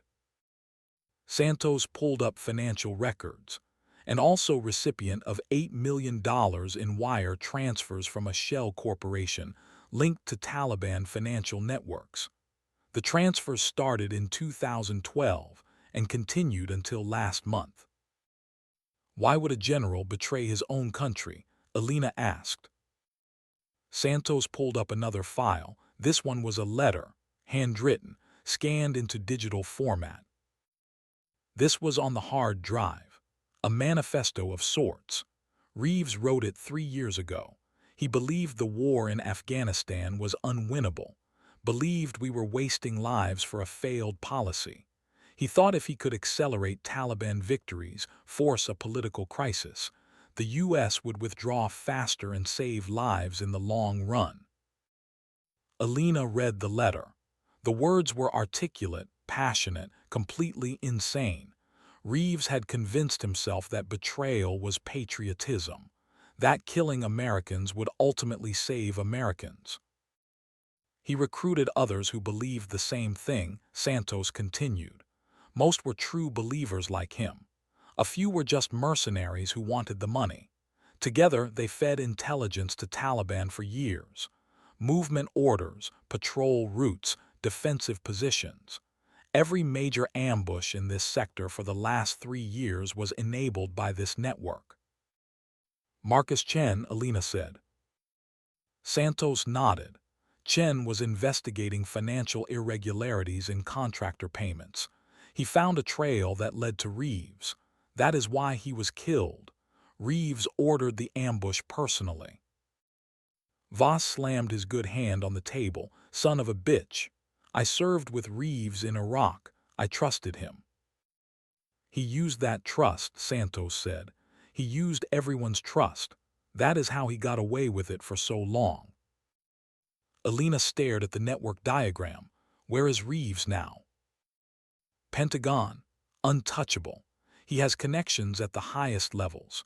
Trying to arrest him would require evidence so overwhelming that it could not be ignored. And even then, he would fight it with lawyers and political favors." "What about the others?" Voss asked. "The 14 conspirators." Santos highlighted names on the diagram. 3 are dead, killed in yesterday's fighting. 4 are in custody. 7 are unaccounted for, including our escaped traitor from yesterday. "We need to find them," Elena said. "All of them." Santos pulled up another document, already working on it. "I have traced financial transactions, communication logs, travel records. I know where most of them were as of 48 hours ago." "Were," Elena repeated, "not are." "They are running. They know we are onto them, but they cannot run forever. Some of them have families, responsibilities, connections they cannot just abandon." "Then we hit those connections," Voss said. "We put surveillance on families, on known associates. We coordinate with FBI, with military CID, with every law enforcement agency that has jurisdiction." "That will take weeks," Elena said, "maybe months." Voss nodded. Which is why I am assigning you to lead the investigation. Full authority, carte blanche access to any resource you need. Sir, I am a pilot, not an investigator. You are the person who exposed this conspiracy in the first place. You are the person these soldiers trust. And frankly, Captain, you are the only person I trust to see this through without political interference. Elena looked at Santos. You good with this? I am not just good with it, Santos said. I am insisting on it. This is personal for me too. I lost friends yesterday because of these traitors. All right, Elena said. Where do we start? With the ones we can find quickly. Santos pulled up a photo. This is Thomas Garrett, former Special Forces, now works as a contractor. He was one of Reeves' recruiters. He is currently at his ex-wife's house in Colorado Springs. Local PD has him under surveillance.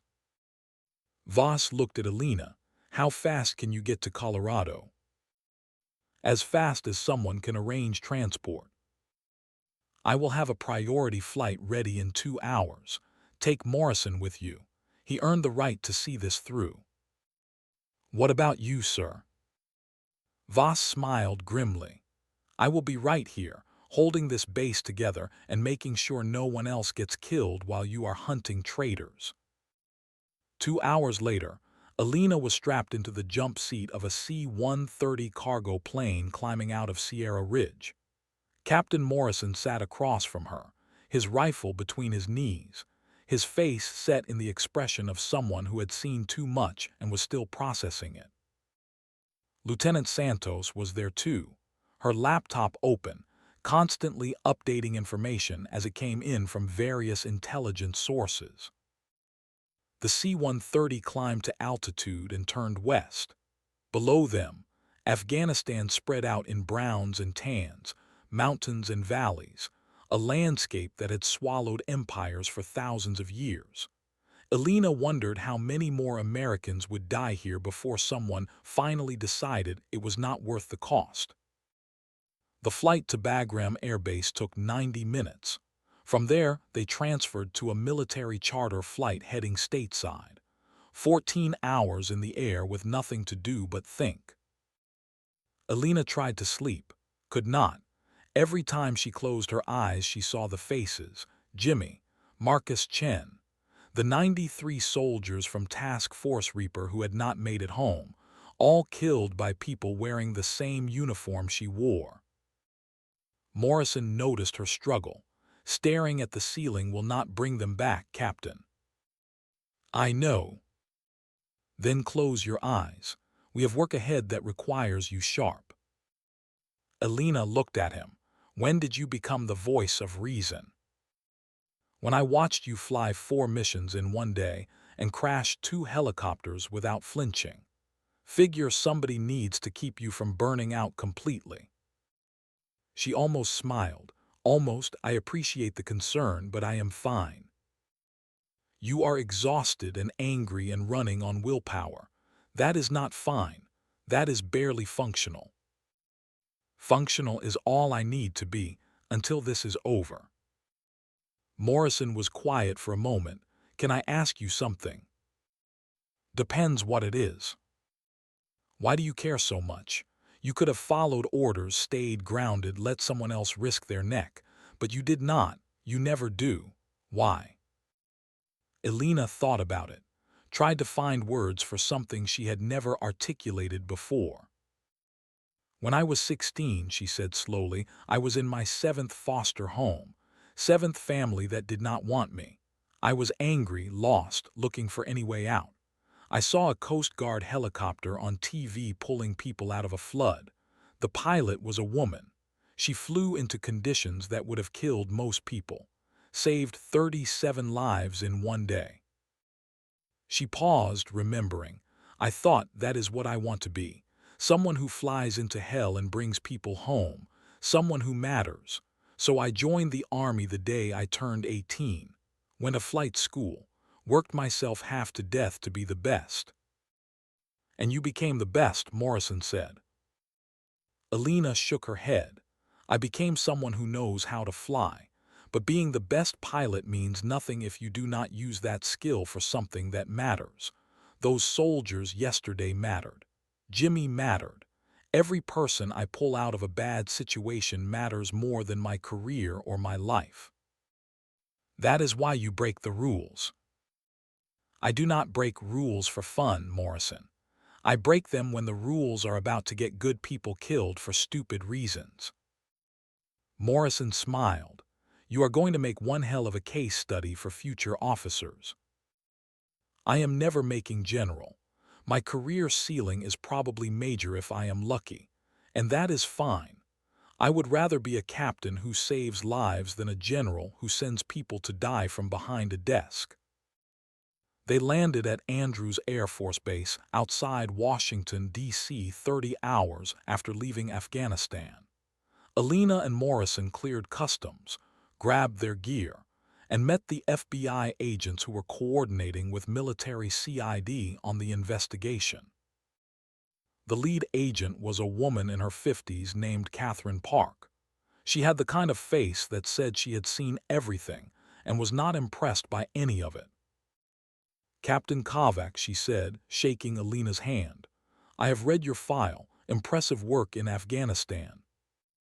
I just flew the helicopter. You flew 4 helicopters into a combat zone after being ordered to stand down, exposed a spy network that had been operating for years, and saved over 300 lives in a 24-hour period. That is not just flying a helicopter. Where is Thomas Garrett? Currently holed up at his ex-wife's residence in Colorado Springs. We have the house surrounded. He knows we are here. He is refusing to surrender. Has he made demands? Just one. He will only talk to Brigadier General Reeves. Says Reeves will vouch for him. Elena and Morrison exchanged glances. Reeves is the ringleader. Garrett is trying to get his boss to extract him. That is our assessment too, Park said, which is why we are not letting him talk to Reeves. What is Garrett's background? Former Delta Force, 20 years in special operations, weapons expert, explosives expert, trained in counter-surveillance and escape and evasion. He is dangerous and he is smart. Morrison spoke up. What is the situation with the ex-wife? She filed for divorce 2 years ago, cited his extended deployments and personality changes. She has custody of 2 kids, ages 8 and 10.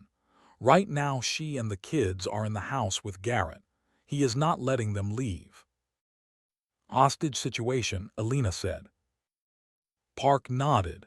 Technically, though the ex-wife says he has not threatened them, just asked them to stay inside while he figures out what to do. What do you need from us? Park pulled out a tablet showing the house layout. We need someone he will talk to. Someone from the military who knows what happened in Afghanistan. Someone who can convince him that surrender is his best option. You want me to negotiate, Elena said. You exposed his network. You are credible. And honestly, Captain, you are famous right now. Every soldier in the military knows what you did, including Garrett. He might respect that enough to listen. Or he might shoot me the second I walk up to the door. That is a risk, but we have sharpshooters in position. If he makes a hostile move, they will take him down. Elena looked at Morrison. What do you think? I think you have had enough people try to kill you this week. But I also think if anyone can talk him down, it is you. Elena turned back to Park. Set it up. I will talk to him. 30 minutes later, Elena stood on a quiet suburban street in Colorado Springs wearing body armor under a windbreaker. The house was a standard 2-story with a white fence and a lawn that needed mowing. It could have been any house in any neighborhood in America, except this one had FBI snipers on the surrounding rooftops and a man inside who had helped kill American soldiers for money. Park handed Elena a phone, direct line to Garrett.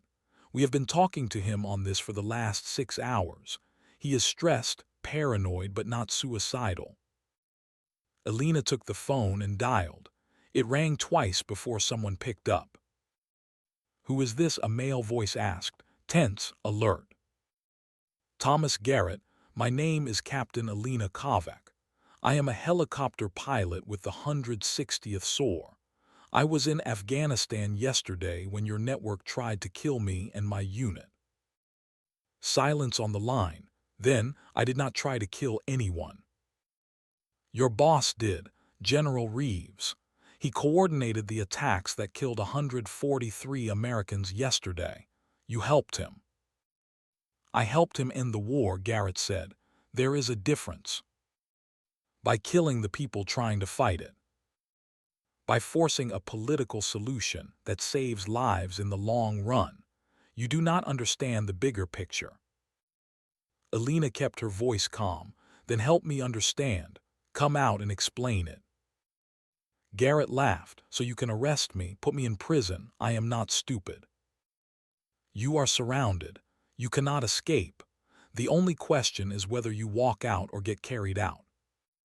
There is always another option." "What option?" Garrett did not answer. Elena heard voices in the background, a woman saying something, kids crying. "Thomas, your kids are in there, your ex-wife. You really want them to see how this ends." "They will be fine. I would never hurt them." "Then prove it. Let them go. Come out and talk to me face to face." "Why would I talk to you?" "Because I am the one who exposed your network. I know everything. And I want to understand why a decorated Special Forces soldier decided that betraying his country was the right thing to do." Another long silence. "Then, you really want to know?" "Yes." "Meet me at the front door. Alone, no weapons, no sharpshooters." "I cannot guarantee no sharpshooters, but I will come unarmed." 10 minutes. The line went dead. Elena handed the phone back to Park. "He wants to meet face to face at the front door." "That is a terrible idea," Park said. "He could grab you, use you as a hostage. Or he could surrender. Either way, we will know more than we do now." Morrison grabbed Elena's arm. "Captain, do not do this. Let SWAT handle it." Elena looked at him. "Those kids do not need to see their father shot by a sniper. If I can talk him out, I am going to try." She removed her sidearm, handed it to Morrison, unzipped the body armor, walked toward the house wearing just jeans and a t-shirt. The street was quiet. No traffic, no pedestrians, just Elena walking up a driveway toward a door that might open to reveal a desperate man with a gun. She reached the porch, knocked on the door. For a long moment, nothing happened. Then the door opened 6 inches. Thomas Garrett stood in the gap. He was 45 with gray hair and a lined face. He looked tired.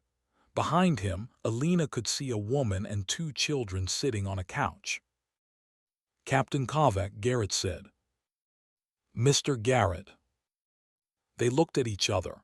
Garrett's hand was near his waistband. Could have been a gun there, could have been nothing. "You came unarmed," he said. "I did."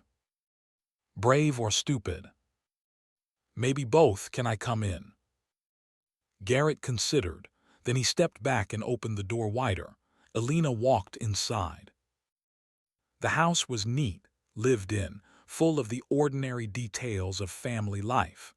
Kids' drawings on the refrigerator, photos on the walls, a homework assignment on the kitchen table.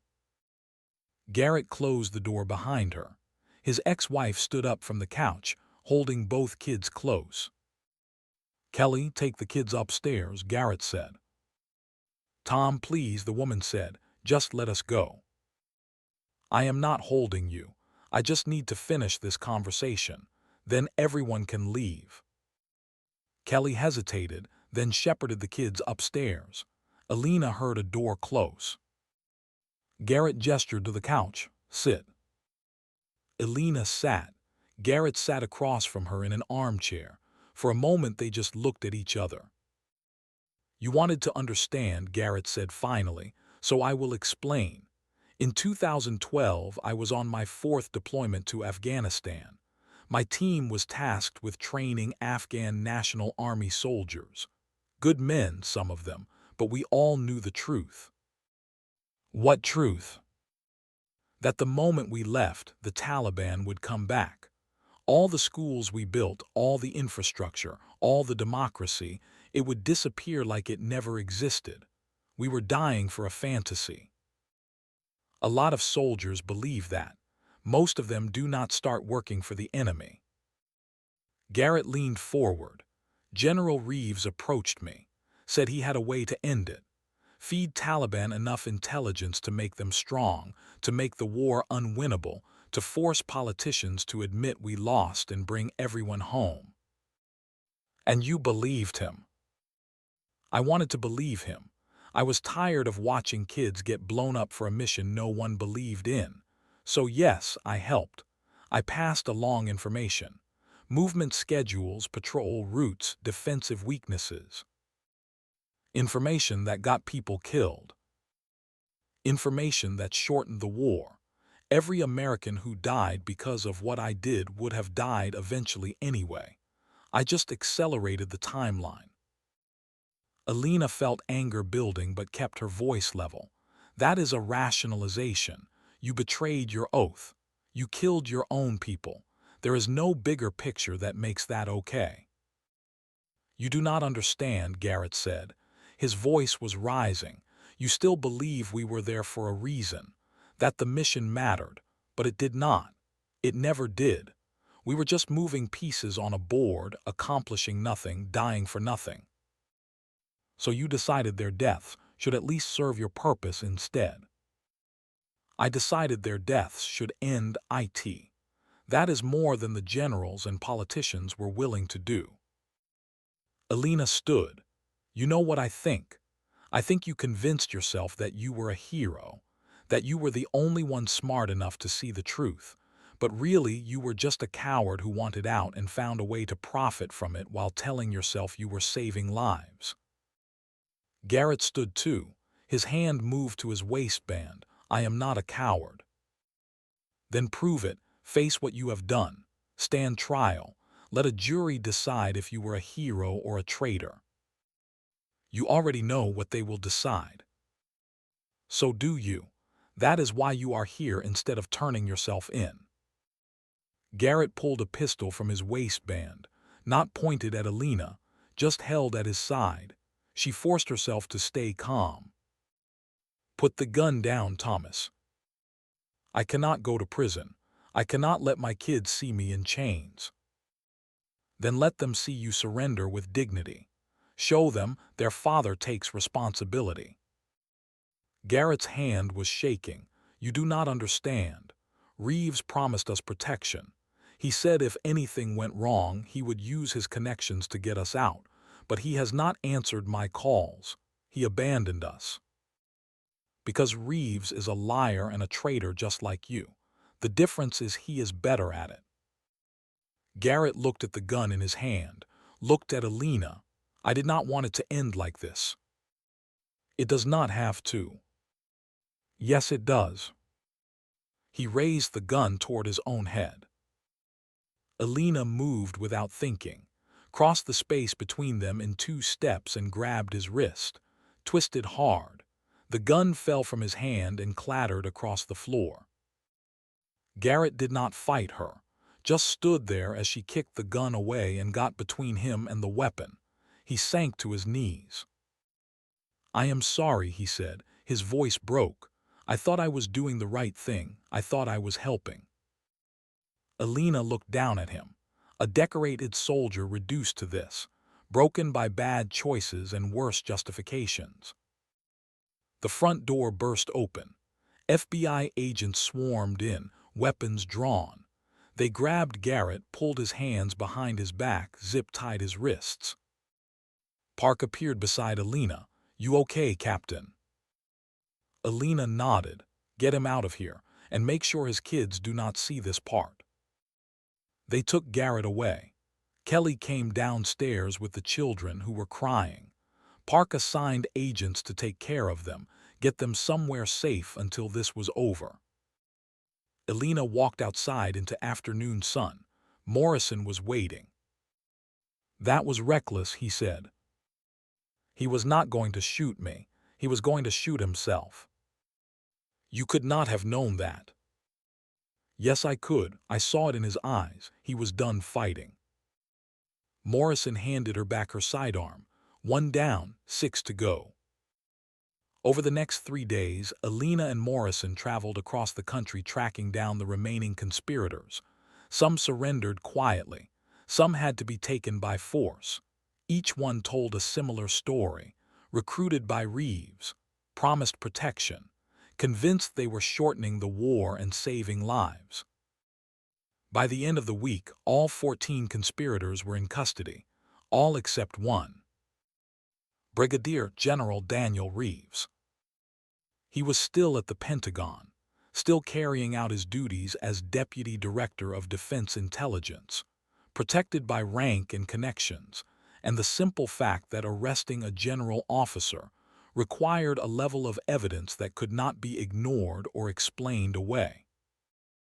Elena sat in an FBI conference room in Washington, D.C. with Santos, Morrison, Park, and a dozen other agents and military investigators. They had built a case that was ironclad: financial records, communication intercepts, testimony from the other conspirators, physical evidence from the hard drive. But Reeves had lawyers, good ones, and friends in high places. "He is claiming the evidence is fabricated," Park said. "Says his name was used by others to lend credibility to the operation, but he had no knowledge of it." "That is bullshit," Santos said. "We have his voice on intercepted communications." Which his lawyers say could be deepfake technology. They are challenging the authenticity of every piece of digital evidence. "What about the testimony from the other conspirators?" Morrison asked. "All 14 are willing to testify that Reeves recruited them, but Reeves' lawyers are claiming they are lying to reduce their own sentences." Elena stood and walked to the window. Outside, Washington, D.C. went about its business. Politicians and staffers hurrying between buildings, tourists taking photos, life continuing as if yesterday's battles did not matter. "We are missing something," she said. "What do you mean?" Park asked. "Reeves is smart. He would not run this operation without a way to protect himself if it fell apart. There has to be insurance, something he kept that proves his involvement beyond any doubt." Santos looked up from her laptop. "Like what?" "I do not know, but Marcus Chen was investigating him 3 years ago. Marcus found something damning enough that Reeves had him killed to protect it." "You think Chen hid evidence?" "I think Marcus knew he was in danger, and I think he would have made sure the truth could still come out even if he did not survive." "Where would he hide it?" Elena thought about Marcus Chen, thought about what she knew of him. He was methodical, careful, loyal to his core. "He would hide it somewhere he trusted," she said slowly, "somewhere that meant something to him." Santos pulled up Marcus Chen's file, looking for places he lived, worked, spent time. Elena read over her shoulder, saw the addresses, the deployment history, the next of kin listing. "Wait," she said, "go back." Santos scrolled up, next of kin, mother deceased, father deceased, one sibling, brother James Chen lives in Seattle, Washington. Marcus had a brother. Estranged apparently. They had not spoken in years according to the file. Why would they be estranged? Santos dug deeper, found a note in Marcus Chen's personnel file. Family dispute over father's estate.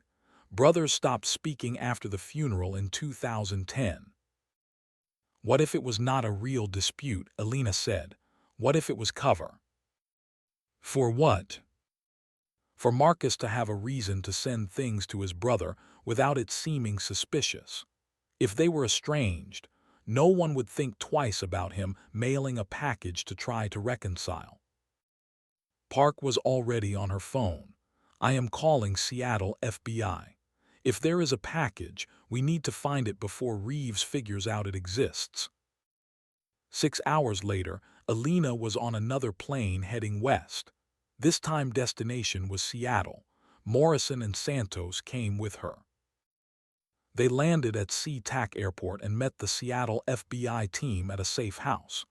James Chen was already there, looking confused and frightened. He was 38, looked like his brother, had the same eyes. He sat at a table with his hands folded, clearly wondering why federal agents had shown up at his door, asking about a brother who had been dead for 3 years. Elena sat across from him. "Mr. Chen, my name is Captain Elena Kovac. I knew your brother Marcus. He saved my life once." James Chen looked at her. "I am sorry for your loss. Marcus was a good man." "He was, and I think he sent you something before he died. Something important." James Chen frowned.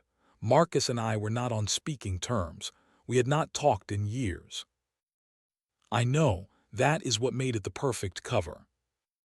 James Chen stared at her. Then slowly he nodded. 3 weeks before he died, I got a package in the mail. No note, no explanation. Just a thumb drive with a letter that said to keep it safe and not look at it unless something happened to him. "Did you look at it?" "After he died, yes. It was encrypted. I could not open it. Eventually, I just put it in storage and tried to forget about it." "I need that thumb drive," Elena said. "Why, what is on it?" "Evidence that the people who killed your brother are still out there, still hurting people, but I can use it to stop them." James Chen looked at her for a long moment. Then he pulled out his phone and made a call, talked to someone about accessing a storage unit, hung up. "I will take you there," he said. The storage facility was in a suburb south of Seattle. James Chen led them to a unit, unlocked it, pulled out a box marked personal files. Inside was a thumb drive in a plastic bag. Elena took it carefully. This could be nothing, could be everything. Santos plugged it into her laptop back at the safe house. The drive was encrypted with military-grade security, but Santos was good. She worked for 3 hours, running decryption algorithms, trying variations of known passwords. Finally, the laptop beeped. File structure appeared on screen. "I am in," Santos said. Elena and Morrison crowded around the laptop. Santos opened the first file. It was a video. Marcus Chen sitting at a desk in his quarters. Date stamp showed it was recorded 5 days before he died. His voice came through the speakers. "If you are watching this, I am dead, and General Daniel Reeves is the one who killed me." The video continued for 20 minutes. Marcus Chen laying out everything he had discovered. Financial records with Reeves' signature, communication logs, photographs of meetings with known Taliban intermediaries, a full accounting of the conspiracy going back to 2012. But the most damning part was at the end, a recording of a conversation between Marcus Chen and Reeves. Marcus had worn a wire to a final confrontation. Reeves' voice was clear. "You do not understand, Lieutenant. This war is lost. I am just helping it end before more good people die for nothing." Marcus responded, "By killing those good people yourself." Reeves laughed, "By forcing politicians to admit reality. Every soldier who dies accelerates that timeline. It is cold math, Chen, unpleasant but necessary. And if I report you, then you will have an accident. Do not make me do that. Join us instead. Help us end this." Marcus Chen's voice was steady. "I would rather die." The recording ended. The video showed Marcus Chen looking at the camera.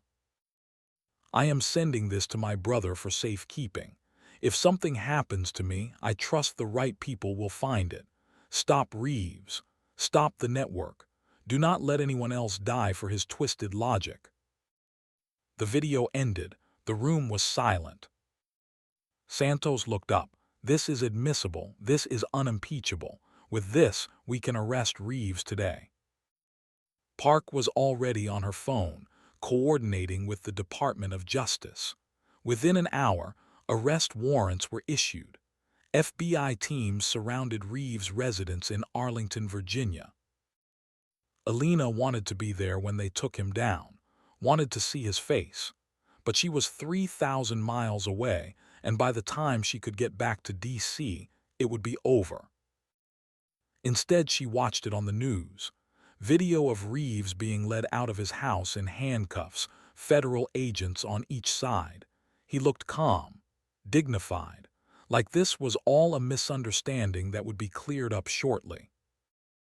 But Elena knew better. She had seen the evidence, had heard the recordings. Reeves was done.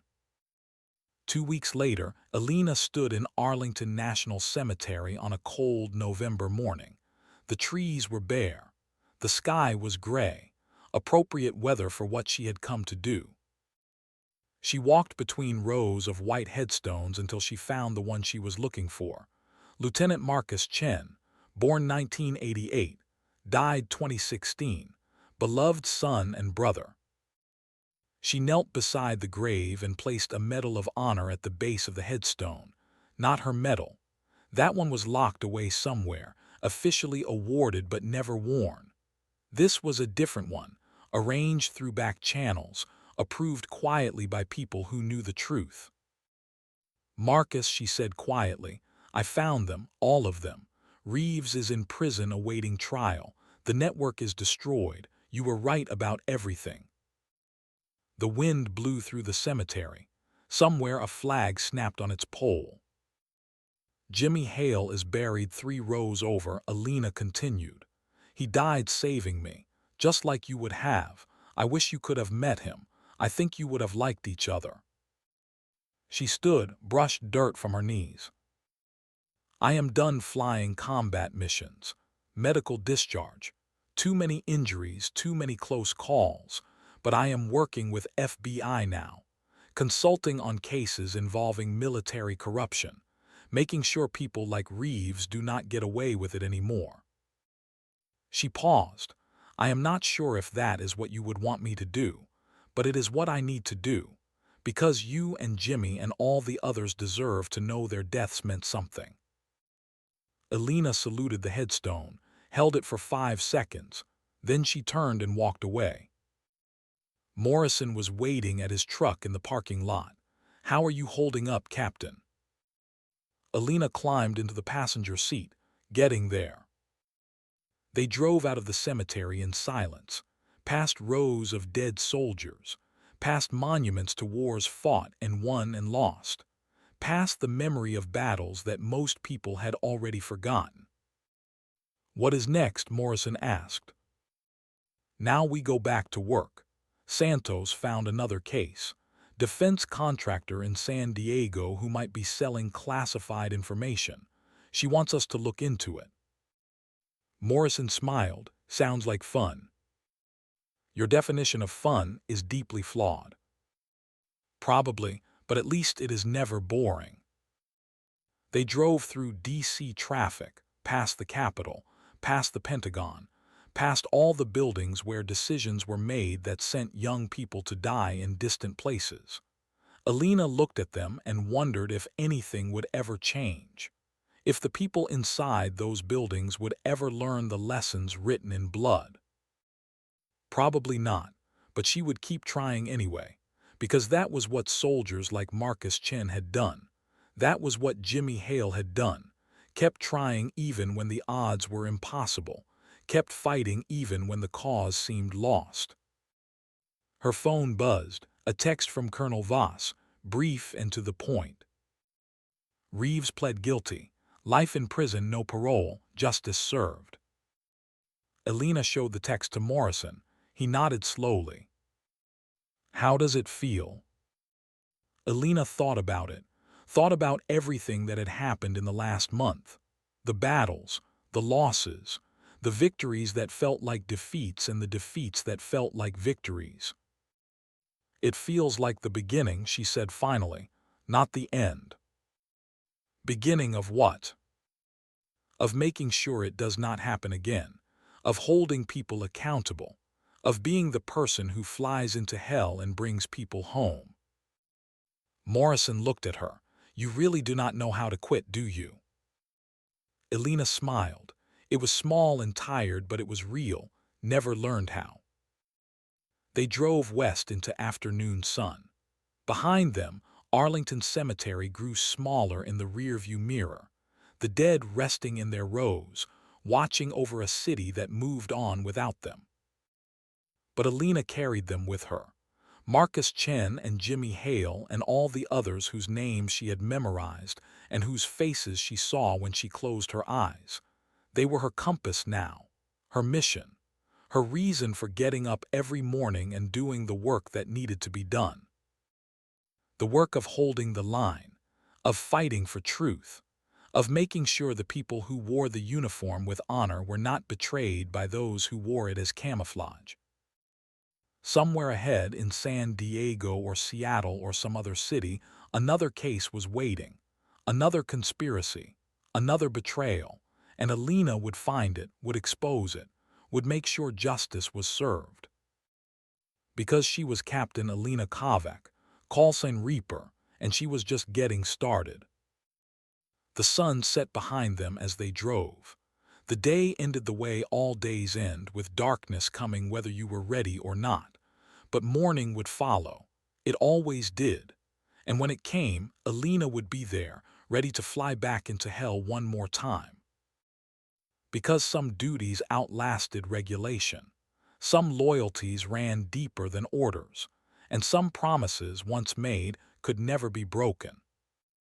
She had promised to bring them home, all of them, the living and the dead, the remembered and the forgotten, and she would spend the rest of her life keeping that promise. No matter the cost. No matter how long it took. No matter what stood in her way. The helicopter was gone, the uniform would be packed away soon, but the mission remained. Always the mission. Always the promise. Always the flight back into hell to bring someone home. That was who she was. That was who she would always be. Reaper. I spent 3 weeks researching Captain Kovac's story, and what haunts me most isn't the explosions or the betrayal. It's that moment when she had to choose between her career and 340 lives. How many of us would have the guts to pull that trigger? To throw away everything we'd worked for because the book said wait, but your heart said go now. For those who served, would you have flown? For those who didn't, could you live with yourself if you'd obeyed? Drop your thoughts below. This one keeps me up at night. Hit subscribe, next story drops Friday.